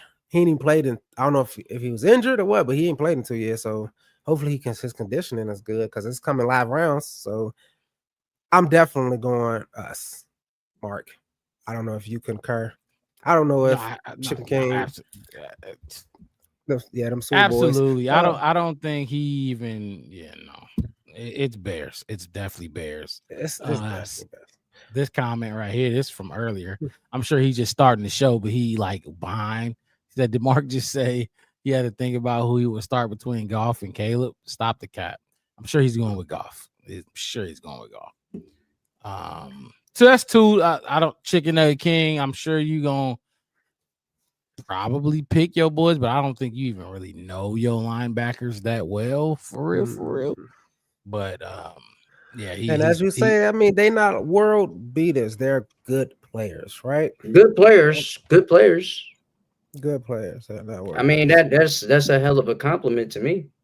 Good players. You can have good players that bring product. I think TJ is a great linebacker. Which one? We talking my team or yours? My team. TJ. Okay. TJ Edwards. I think TJ is. See, I will put him in the top 10 of linebackers in the league. I can argue it. He's top 5 or 6. See, I don't get y'all over here. We don't get Chicago Bear games as much over here. We don't get that. So we don't. I don't know that. I don't know those guys over there. I mean, you're in Michigan. You in Midwest. We all right here. Wisconsin, right. Michigan, Chicago, Illinois, right? We all right here. I actually forgot that you was in the Eastern time zone. Yep, in the Eastern time zone. Yes, for a second, because I'm like, we all right here. Shit. You on the other side of the damn Lake Michigan. You literally on the other side of Lake Michigan from us. Right. You're supposed to be able to hit him. You can hit him from Soldier Field, saying TJ with a sack. I know you can hit from across the water. I know, sound travel. Hold on. Let me see if I can hear him. No, I couldn't. And I mean, you don't hear Sunday. They're not playing right now. Sunday, do that. You're gonna be at the game, right? So you gonna I'm gonna be at the game. Hey. Believe it or not, if you know who Bear Mysterio is, Bear Mysterio actually hit my line, and he talked and he said, "Hey, I need you to come out to the tailgate." I'm like, "All right, I could," but then again, I said, "No, I couldn't." So I'll catch you in the stadium at Ford Field. So yeah, I'll be at Ford Field. If any Bears fans want to see me, I'm at section 141. Any of my Lions fans, repping One Pride, want to see me, I'm there. I'm at Ford Field. He will be at Ford Field, and they will be. This your home opener, right? Yeah. Y'all gonna lose that. Home opener. Lose the home opener. We lost it. No, we ain't losing. It happens. We ain't bringing no gifts, no plants. Come on, we ain't bringing no plants to your housewarming. No plants for you. But we ain't losing that though. I'm sorry. No KitchenAid mixes for y'all. No nothing. But yeah, I'm giving it to us. I'm gonna call it right now. 34-24 Lions. Where y'all get 34 points from? Y'all gonna run the ball this time? What? Y'all actually gonna run the ball? 24 Lions. That's my prediction score. That's it. Okay, cool. Let me write that down. Just write it up. Write it up. 34-24 Lions. So y'all gonna give up? We ain't giving up 34 points. I'm telling you that right now. We ain't giving up 34. We gonna see. We gonna see. Man, you know damn well we ain't giving up 34 points. We gonna see. So y'all go from having if you 6 to 34. If you allow a 17-point lead being blown, what makes you think that it was 11? 11, 17, whatever. If you allow a lead like that slip out your fingers, then it's gonna be a problem. So y'all gonna have a mirrored score. So y'all gonna score 30. Y'all only had 13 last week. Oh, they have 31 this next week. They had 6 points last week. But we gonna play pissed off. We gonna play pretty pissed off. We didn't like y'all biting knees and ankles. Y'all supposed to be pissed off anyway. That's y'all culture.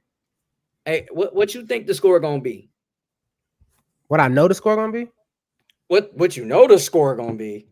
24-13 Bears win. Oh hell no. Hell no. Hell no. Chat, you already told me your offensive line ain't shit. Chat, is he serious? So I'll take my front seven. I'll take my front seven.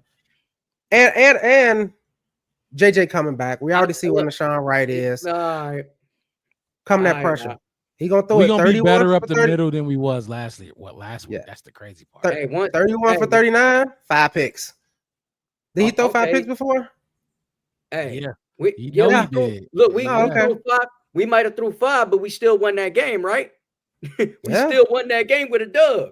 That was Ben Johnson won that game. That's why you're crying about it. Ben Johnson won that, but he's not throwing the ball. Wait, which game? The Thanksgiving game? The Houston game. Oh, you talking about Houston? Oh, the 5 interception game. Yeah. Yeah, Houston game, bro. Throw 5. Fuck Houston. Throw 5 interceptions against us. You ain't gonna make it out alive. We didn't throw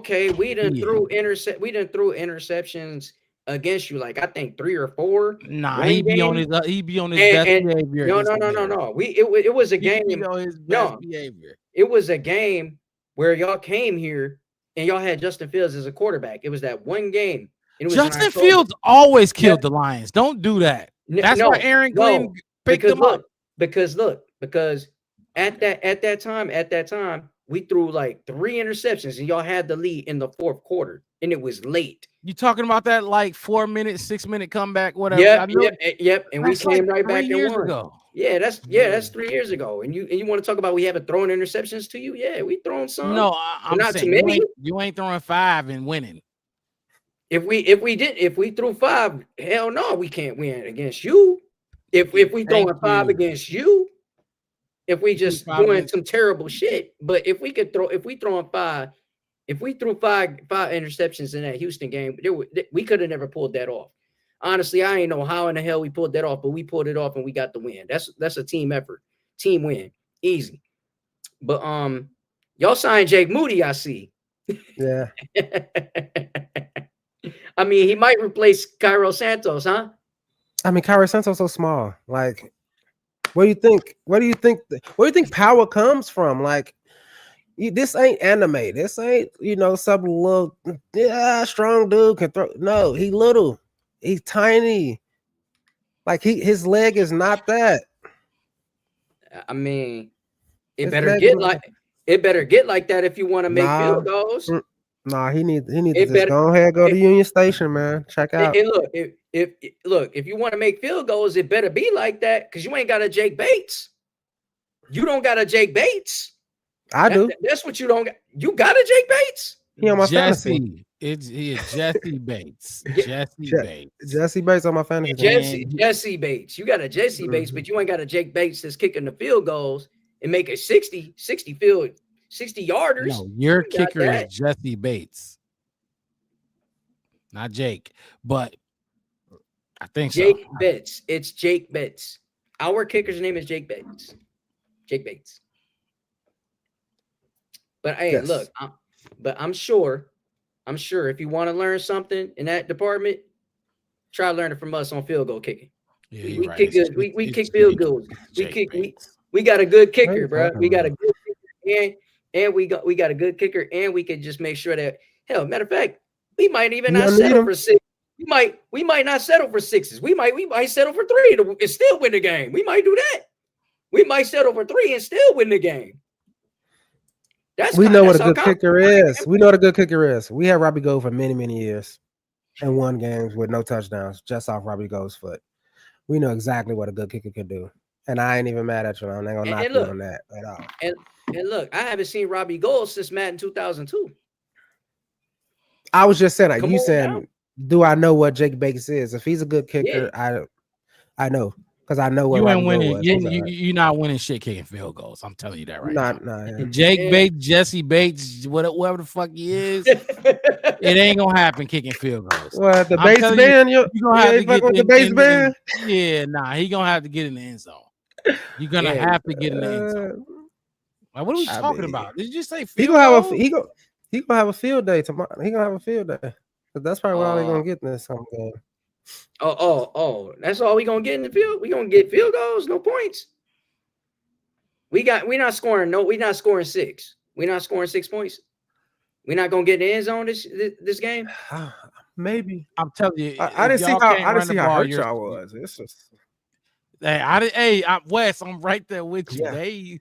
I want to know this. That's what I'm saying. Like, I didn't realize how bad the game plan changed. I just thought it was, Green Bay, Micah Parsons, kind of the rivalry. The games get like, we've been in this.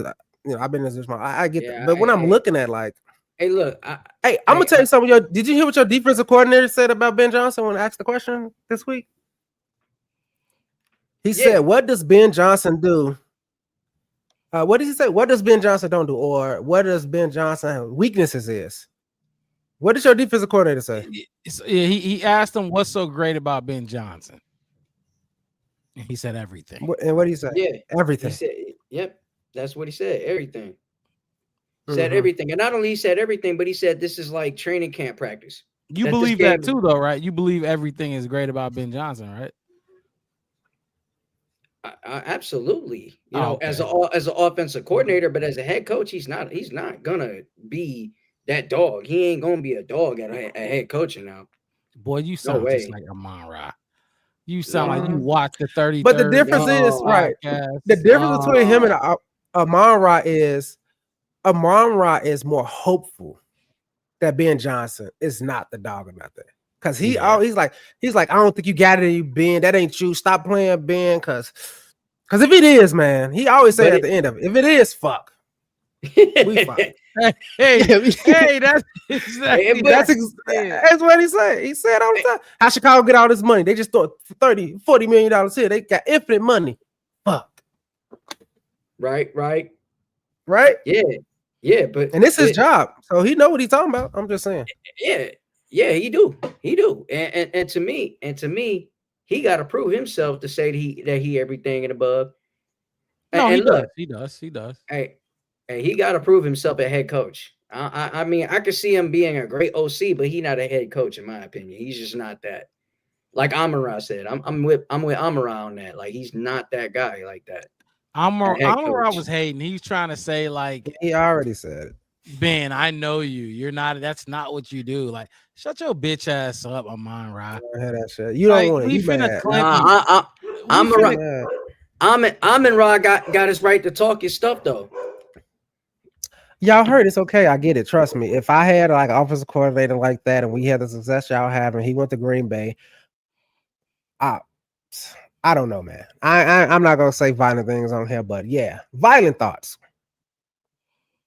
You know what I mean? Like, you know what I'm saying? Like, if that's like you just said, if my quarterback could throw 5 picks and we still win a game because our offensive coordinator is that good, and he went to Green Bay, I honestly, I probably wouldn't even do the podcast that year.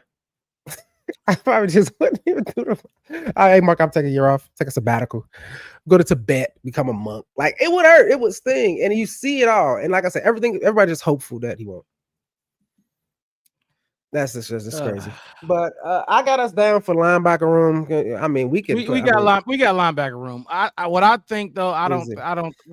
We got cornerbacks and safeties left. I don't think they stand a chance there. We all over the place. Yeah, I don't think there's a point to even get to those rooms. I don't think there's a point to get to those rooms.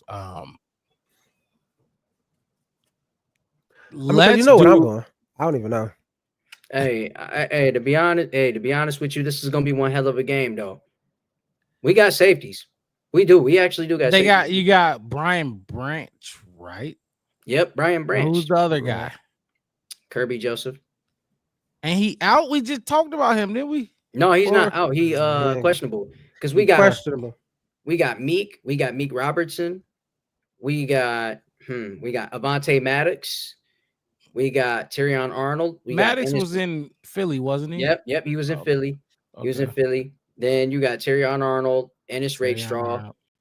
Not only just Ennis Rakestraw, but we got who else we picked up? There was IR. Yeah, we got. I think we still got Kendall Vildor and a couple other. Y'all still got Vildor. I think we know Dorsey. Yeah, it was Dorsey. We got Dorsey. We know his Vildor's gone very well. They got Terry and Honor, Khalil Dorsey. Yeah. We got Khalil DJ Dorsey. Reed, Rocky Sin. Yep, and that's all y'all got. Rocky Sin. Dan Jackson and Ennis Rock. They are. So you ain't gonna see them. But West, hold on, West. Do you see what I'm saying when I say I need to see more?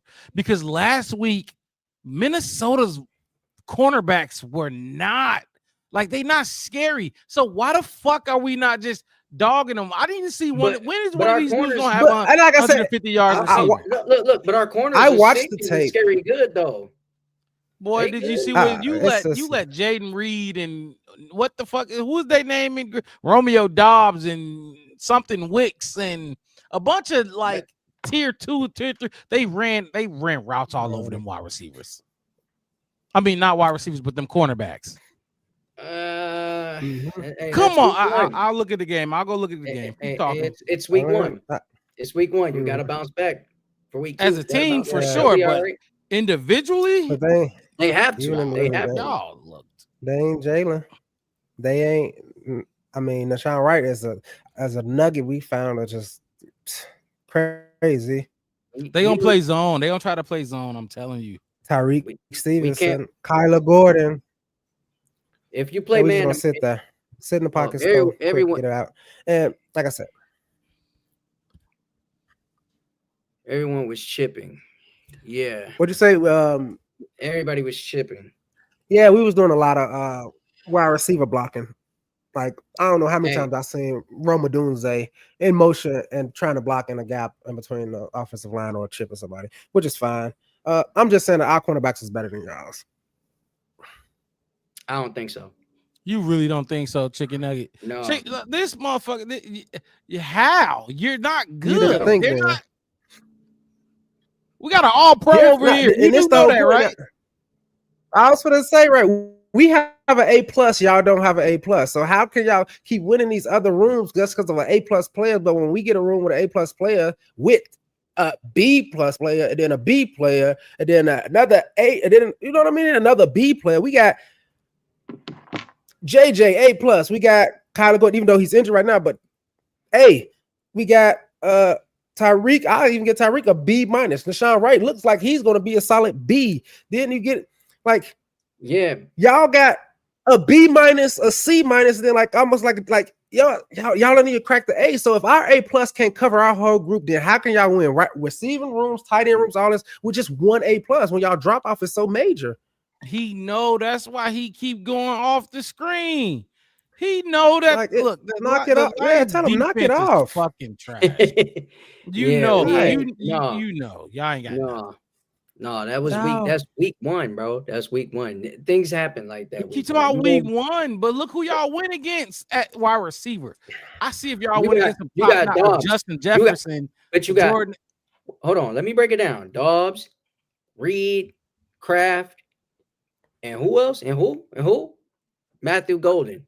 I don't know. Matthew Golden didn't even do shit. Y'all let Dontavian Wicks. He didn't even do nothing. So Dontavian Wicks, Jaden Reed, Romeo Dobbs. And then Weeks. Like, what the fuck? And then Wicks too. Come on. So you bringing up Golden, but that's another thing I just like. Golden and Luther Burden is the same. They only played one game and neither of them did nothing. So how you gonna bring him into the conversation? He ain't doing nothing. Their receivers ain't really nothing. Their receiver group ain't even better than ours. I'm telling you, our receivers better dog them. I hope that, and like I said, I think it's all in sync. If you watch it, I think it's just everybody trying to get this the system down and for us in the timing. Wow. Okay, we can look at the matchups. We can look at the matchups, bro. We can look at matchups. Y'all outmatched. Outmatched. Y'all are outmatched and outclassed. We can look at matchups. Y'all outmatched. We can look at matchups, man. The best part of y'all defense comes at Aiden Hutchinson, and it stops there. Yeah. Y'all, like I said, y'all ain't got an offensive line, and I just said how good our defensive line look. And then you're gonna be out there with Nashawn Wright, Jalen Johnson, Tyreek Stevenson. Hold on. Put money on the Bears. Key matchups, right? Who? Okay, hold on. Who's the source? Who is this? Who's Detroit Lions? Key matchups right here. DetroitLions.com. Like, no, this on the IG. Key matchups. Calvin Shepard versus Ben Johnson, defensive coordinator versus head coach. Then over here you got Javon Dexter Sr. going against Tate Ratledge. Then you got Amon-Ra St. Brown. Tate the rookie? Yeah, but then you got Amon-Ra St. Brown going head up with Nick McLeod, knowing Amon-Ra St. Brown gonna cook him. He's going up against Jalen Johnson. That's change that. Right that's old. That's old. That's before. That was before Jalen Johnson was cleared to go today. He's going up against Jalen Johnson, and he gonna cook him. Nah, he gonna cook him. Nah, Sun God gonna cook him. I mean, after he wave at the fans, he want to. He want to. He want to. He want to. Oh, he gonna get cooked. Tell you. What you mean? How he gonna cook with? Look, my God. Amon chicken Ra's nugget. gonna You talking about wave at the fans? That was Tyreek Stevenson who He waved can't at the All right. fans. listen. How? Tyreek, how? How can Stevenson right. do a good job on Saint? No. You're talking. He talking about Jalen Johnson. Hold on. Let me say this. I'm about to say what? Amon-Ra is a slot receiver, right? So McLeod is probably going to, depending on if Jalen Johnson actually follows the best receiver like they told us he would coming into the season, it's gonna be Jalen Johnson. But if not, if it's regular football, it's gonna be McLeod. It's gonna be McLeod most of the time. Most of the time. Man, like what? Just saying that because he's a slot. They don't put Amon-Ra outside at all. Yeah, Amon-Ra don't go outside where Jalen Johnson and fucking Tyreek is. Amon-Ra stays in. He wants to get a linebacker on him. He wants the nickel cornerback. You know, so if Kyler was here, it's gonna be Kyler and him. And we already know what Kyler is going to do. No. He We would already cook him too. He would cook him too. Come on now. Let's not do that, bro. Let's not do that, bros. Yes, Come JJ. on. What he do last week against Green Bay? What Say Brown do against Green Bay? Don't they got a receiver at corner? What he do last week? Hey, Against a receiver Green at Bay? corner? I think so. Something like Yeah, that's what he said. And he right. I remember that. I don't know who it was, but they don't know who they want. You know what I mean? So what did he do last week? What did he do? Who got the numbers? One of y'all got the numbers. Chicken Nugget, you should have the numbers. I'm waiting for it to load up. What he do last week? Yeah. I know he had it was low. Yes, hold on. He had 2 receptions and 23 yards.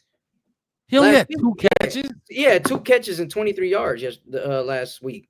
And you think he finna do what against? But he would cook, bro. He will cook him, bro. Regardless, he will cook him regardless, bro.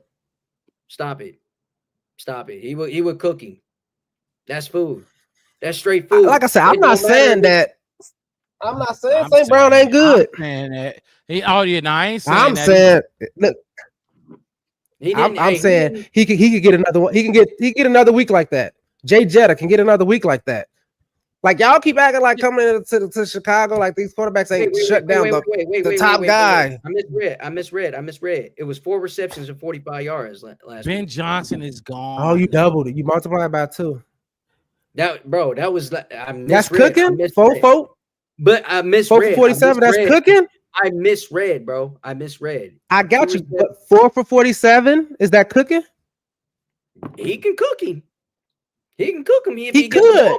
He could. I'm not saying he has the talent. Yeah, he good. That's cooking to me. But he ain't. Hey, look, it don't matter who get the ball. It don't matter who get the ball, who catch more. I want wins. I want wins. Yeah. That's all that matters to me. Somebody winning. Don't go to the game this weekend. Then I'm at the game.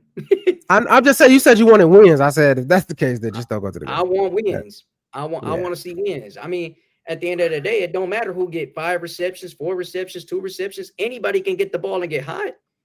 Come on now. It should be a team effort to want to win. It's not just the best players out there doing it. That's exactly my point. It's going to be a team effort to win, and my guys are better. No, I mean they not better. Like they not like winning at all. They're not better. What's better than better? Great. I didn't say it was great. I just said as a whole, we're better. We have great. We have great. We have really good. We have really good. Really good. Nah, y'all not really good. Really good. You're not better than us. You're not better than us at all. We didn't beat you. We didn't beat you a couple times. You got to remember, Wes, he hates us more than the team that kicked his ass last week. And it's fine. All he could think about was us after he just got his ass kicked last week. It's 13. Hey, we only scored 13 points. Yeah. And that was sad. But look, we'll be all right. We'll be all right because we're going to whoop y'all week 2, though. It's all good. Okay. Hey, that's fine. But like I said, I am great at the talent versus room to room position. But just like I said, ours is A+, A, B, B, B. Exactly. Y'all shit is A, C, D. Ain't that a band? ACDC? That's kind of how y'all rooms are. Thank you, AC. AC, Thank you, AC. Yeah, you ain't forget the opening rant. Don't lie to me, AC. You ain't forget it. But yeah, just like Ari Daniel said, like I got a point. I really don't care for individual stats if we not winning. Exactly. So why bring up key matchups? What does key matchups have to do? It's going to be the Bears beating the Lions. So key Bears matchups beating mean the what? Lions, but what score? But what score? I literally just told you 24-13. And y'all not winning 24-13. It's gonna be over. So we got 24. Lions okay, all right, let's all right. Lions winning 34. So we'll do no, absolutely epic, AC. It was absolutely epic. This motherfucker was the team I hate the most. Hey, that's what you said. In the North. I ain't never heard of Lions. I've heard a few people that hate us. I'm like, damn, I thought we was all. But I'll say this though. I'll say this. This will be one hell of a game, and not only it shouldn't be a hell of a game. It should be a 1-1 for the Bears. You say 24-17. What you got, Chicken Nugget King? What's their score? 34-24. I got to go 34-24. I wrote it down. Motherfucker, why you think you finna put up 34? Okay. It's going to happen. I see how you get down. With a new O-line. Look, I'm telling you. It's going to happen. Okay.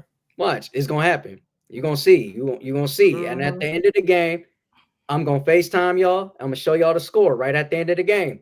That's what I'm jump back do. Right. Oh, well, yeah. You could, FaceTime. We'll try to see what 24-13, 34-17, right? 34. 30. No, he got 34-24. Yeah. 34-24. I put 24-13. 24-13. I got 27. What did Green Bay score? 24-27. What did Green Bay score? 27. He scored 27-13. Okay, we gonna get right up in now. We gonna get right up in now. 24. I'm gonna go 24. We field goal. And then y'all gonna get 14 points. Y'all gonna get 14. Maybe 2 rushing touchdowns. 2 rushing. Jared Goff ain't doing shit. 2 rushing touchdowns. Yeah. We might get like we might get 3.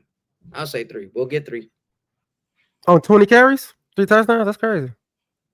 We'll get it. We'll get 3. We didn't got 3 before in a game. Oh, we gonna get it. I read about 20 times. 20 times.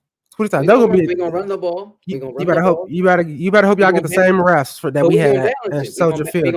We're gonna balance it. We're gonna balance it. Colin, better hope. We're gonna have 60%. We're gonna have 60% run, 40% pass. Matter of fact, 80%, run, 20% pass. I'll say that. Y'all go ahead. Y'all threw the ball 40 times and y'all ran it 20. How is that 80-20? Hey, under your new offensive coordinator. And you want to say Ben Johnson ain't gonna be a good head coach? I don't think your offensive coordinator might need to be an offensive coordinator. He might need to go back to positions. Detroit Lions reporter saying, "Why don't you just do what Ben Johnson did?" You ain't not one Chicago reporter said, "Why don't you just do what you did in Detroit?" They wouldn't dare. That same reporter. There was a reporter that was from Detroit asking a question to Ben Johnson about Detroit and how he felt about Detroit. No, not how he felt about Detroit. He said, he was going to win and win. He said, "How do you feel about leaving their ass high and dry like that?" That's basically what he said. When your decision, basically, he said your decision to choose Chicago. Did you take them into account? Did you take Detroit into account? And he was like, and yeah, their fans, I got a lot of people that that's in Detroit, this and that and the third. It wasn't what they asked. They asked your fucking team. They asked your coordinator what's great about Ben Johnson. Then they asked your head coach why you don't just run with Ben Johnson run. That is disrespectful. They wouldn't dare do that shit in Chicago. We do a lot of fucked up shit in Chicago. But to sit there and ask Ben Johnson, why don't you just call what you call to Detroit? What the fuck? Do you know what happened to that reporter? They know better. It's Chicago. And like I said, it's for any given Sunday. I feel like y'all need to figure out what y'all want to do as a team. We need to figure out what we want to fix as a team. We got stuff that needs fixing. Y'all telling you, backwards as fuck. Y'all got Sonic and Knucks with 20 runs. Y'all got a shitty O-line, 40 passes. 30 of them look like they was check downs because he only had 225 yards. But when it come down to it, when we're healthy, bro, we can be the best. Let's not lie. Okay, so let me ask both sides this. Wes, answer this question, and then Chicken Nugget, you King, you answer this question as well. All right. I want to know what's one thing that scares y'all about the opposing team. Anybody, either one of y'all could jump in there and take it and go first, or I can go first so I can answer my own question. But I just don't want to take it from y'all since I thought of the question. I already know mine. You know what? I'm gonna say mine. Mine is probably gonna be a little weird. It's gonna be one thing scare nobody. That scares you from the other team. That's the one thing overall that scares from the other team is Jared Goff. Okay, that's interesting. I didn't see that coming. Look at how they was getting whooped, beat down. But I showed you the stat line. His point, Jared Goff he's like Robert Downey Jr. in that movie when he was the white guy playing the black guy playing. What was that? Tropic Thunder? Tropic Thunder. They say you don't never break character. That's Jared Goff. I could give him that much. Jared Goff is going to be Jared Goff. Someone said Ben Campbell. Ben Campbell is. Hey, that's funny. That's funny as shit. Yeah, that's crazy. Ben Campbell it's Dan Campbell. No, but honestly, who scares me the most on the opposite side, on the op side, on our opponent side? I think if you ask me, the most scariest player on that team, on the Chicago Bears. What scares you the most? Anything. It could be the run game, it could be pass game. The run game, it could be a player, a group, or a person. I would say, Cole Kmet. Cole Kmet. Okay, why? That's the most likable thing he ever said. That's the most likable thing he said to me all day. No, I'm just kidding. But the one thing that will scare me is the defense. The defense will get hot. It will get hot and it will get on fire. That's one thing that I'm scared of, especially from my offensive line. If we can't protect and we can't do our job, then they gonna get on fire. Look at him talking. Simple. Now he talking like he got some sense now. You see what I'm saying? You see how that switch up?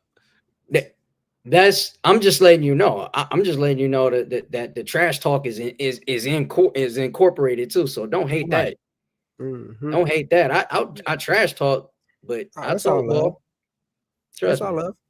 Oh, it is. It's always love, bro. So we got from West, we got Jared Goff. From Chicken Nugget King, we got the defense. And for me, I'm gonna go with the running backs. I think that's the strength of y'all offense. That's the strength of y'all team right now, especially since I don't respect the defense at all. But I think that those running backs, that's Sonic and Knuckles, even though they played like shit, they're the best players on that offense. They're the best players on that team. Amon-Ra ain't Amon-Ra without those two. Ben Johnson ain't Ben Johnson without those two. Oh no. So that's what scares me the most, knowing that, especially what happened to us in the fourth quarter. Yeah, everybody saw JJ make a couple throws, but that run game wore us down in the fourth quarter. You know, when you got to lead, you got to be able to run the football to win the game. When you got to lead, you wear them down, run the football. We couldn't do that. We couldn't run the football. We kept having to fucking have Caleb throw the ball, keep throwing it. No, you should be able to hand it off to your running back. Yeah, just run the ball and salt the game away. We couldn't do that. We had to rely on Caleb. I mean, we can do that too, though. Y'all can. Y'all have the running backs to do it. I don't think you got the O-line to do it, but you do. I respect Jahmyr Gibbs and David Montgomery more than anybody on that team. Amon-Ra, J-Mo, like that. Fuck that. We got dudes that can. But them two, y'all got some studs at the running back position. Yeah. I'm just saying, TJ back. I ain't worried about that. Offensive line is trash. And TJ's back. And I'm hoping Sewell played good. Sewell played good. Replaced in Dap. They both gonna be on them running backs. Who you got? TJ, who you want? You want David? No, who you want? You want to be out there with who's gonna be the faster? Who wants the faster one? Who wants the stronger one? All right, we'll match.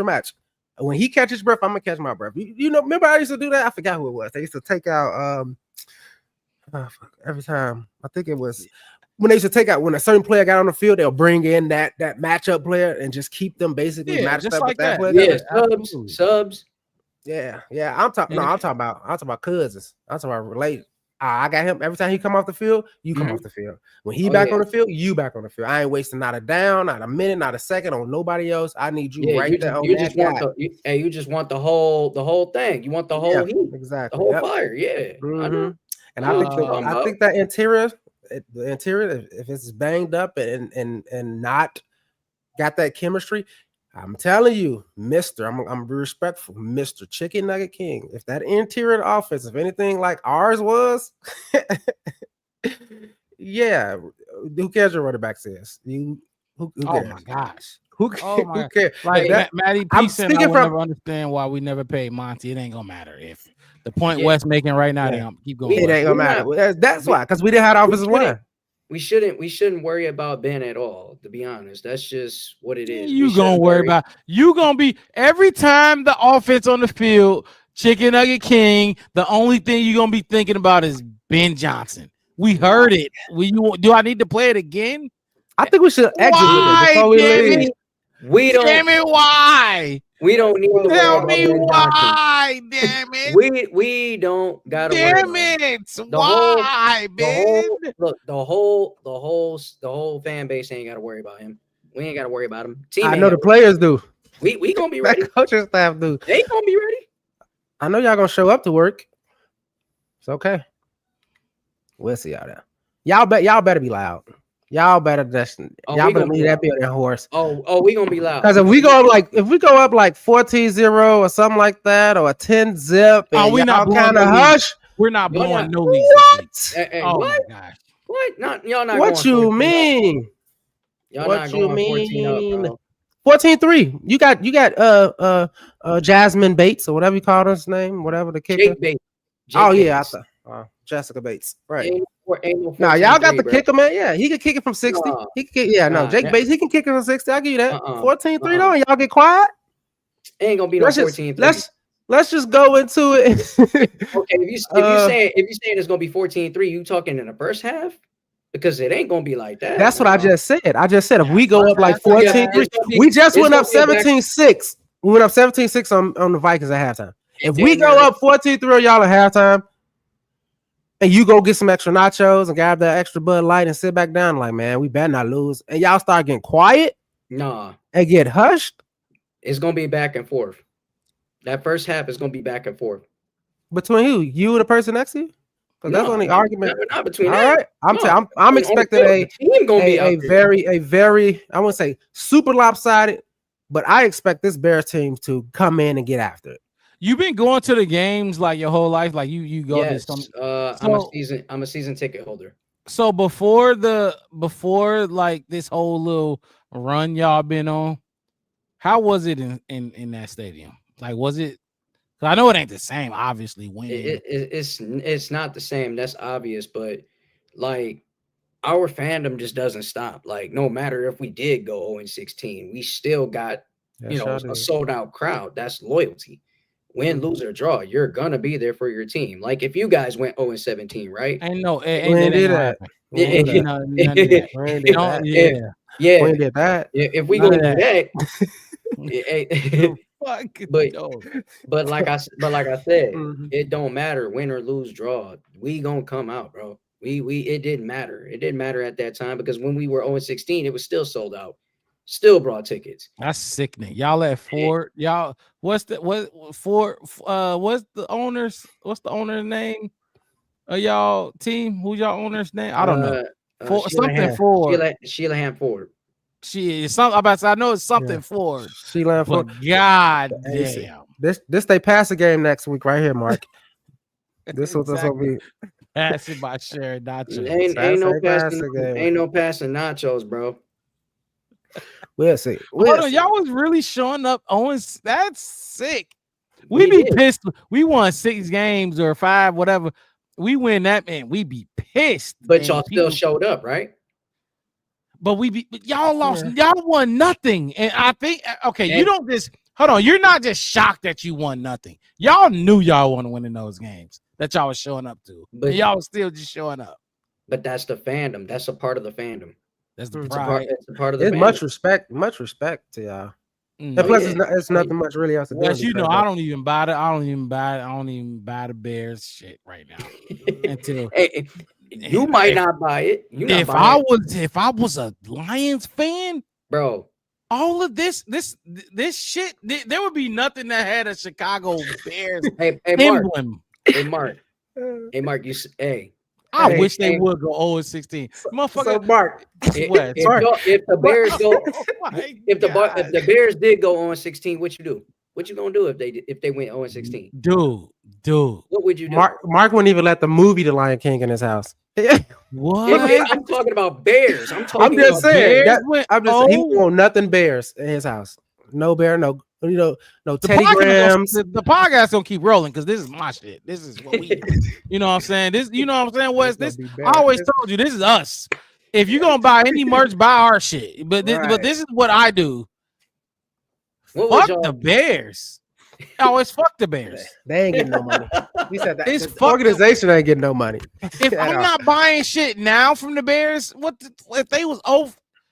I wouldn't be optimistic. Wes already know how. If Wes know the scenario, but to you, I wouldn't be optimistic. You would have got every room. It would have been me and Wes up here talking to your ass, and Wes, have his thoughts. Yeah. I wouldn't give no one. You ain't getting shit. That is not crazy. One though. room. But that's crazy. For 6, we ain't ever even get close. For like Lions fans, and what is it, like the Browns, that y'all know y'all not winning these games. Like y'all coming with paper bags on y'all head because y'all know y'all not winning these games. And be on his podcast talking about Bears not winning this game with our bags on their head. I'm just saying that experience. I mean, I've seen people with bags on their head in Chicago because the quarterback, they like the quarterback, but we ain't going to experience paper bags over our heads on Sunday. I'll tell you that. Hey, I'm telling you this much. I'm gonna tell you this much. The Lions is probably gonna go 1-5 in the division. Y'all gonna be great. Y'all gonna beat probably the Vikings once. They might beat the Vikings once. No, if they gonna beat anybody, this gonna be the game. Now y'all gotta win Sunday. I'm not gonna lie. If y'all don't win Sunday, you're not winning against no team in this division. You gotta win Sunday. Y'all have to win Sunday. We have to go into Sunday and win. Not us, because week 5, 6, 7, 8. That's when we gonna be thriving. We should have won last week. She said you would go nowhere if they went 17. Hey, you take days off of work. Yeah, I know, right? That's crazy. You a bare truth. Y'all be taking a week off. Hey, like I said, we will win Sunday. I promise. You promise? Oh man, don't. I promised it. All right. Look, let's wrap this thing up. We've been going 2 hours plus, almost 3. But yeah, it's been Chicken Nugget King. Last words for your team, showing your appreciation for us. Whatever you want to say, how you want to do it, what you got to say?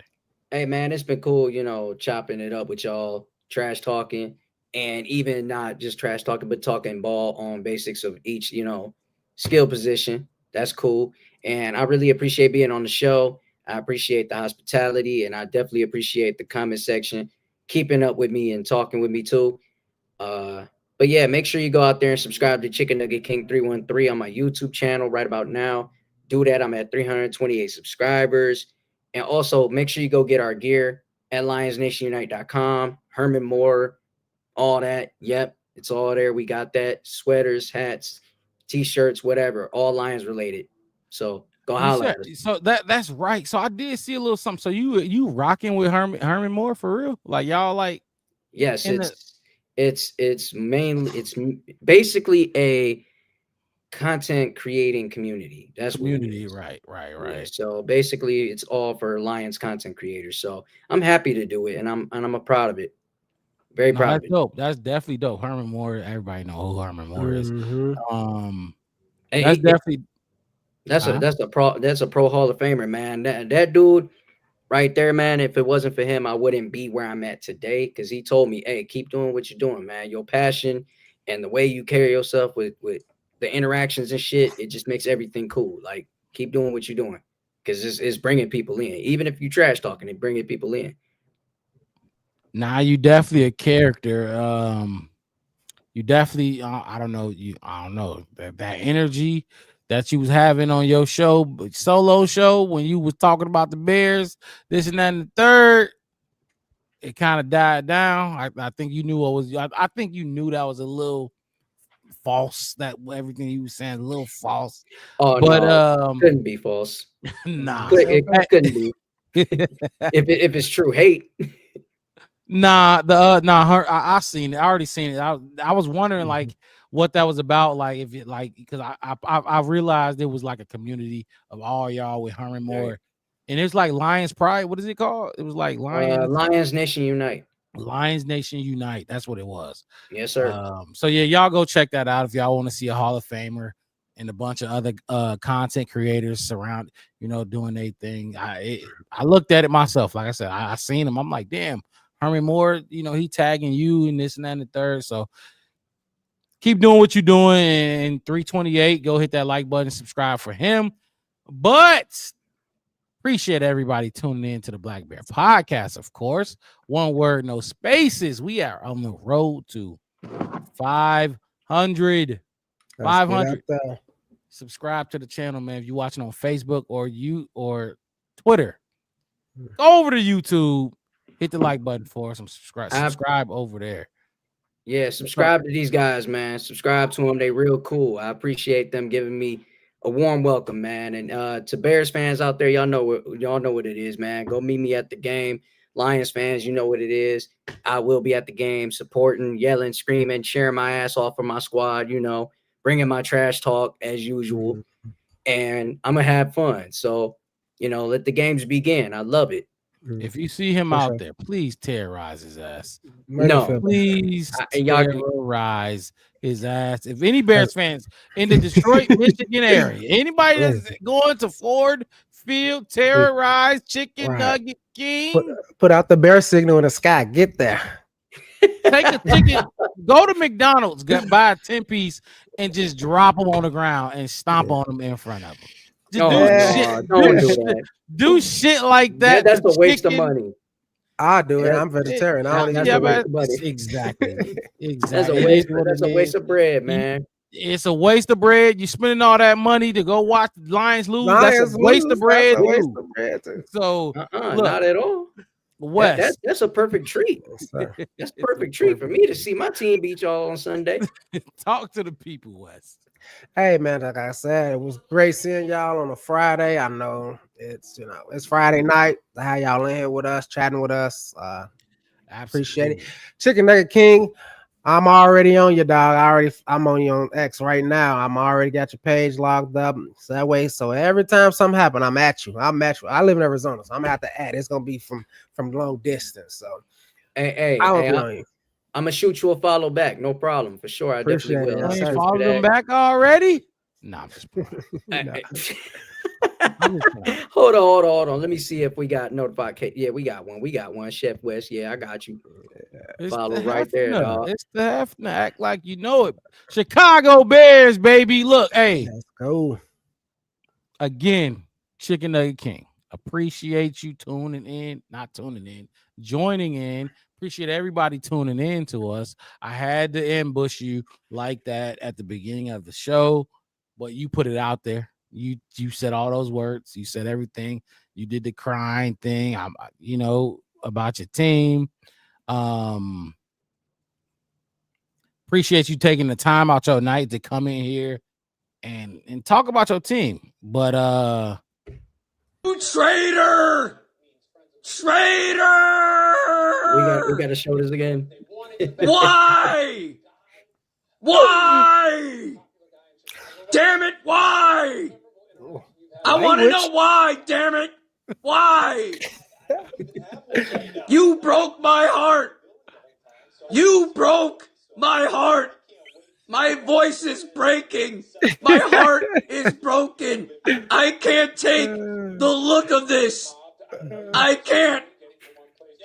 It makes me sick to my stomach Oh man, that you this go what to the team that I hate so much. this is what I everybody can't want to say when believe they you get did their this heart to broken. me.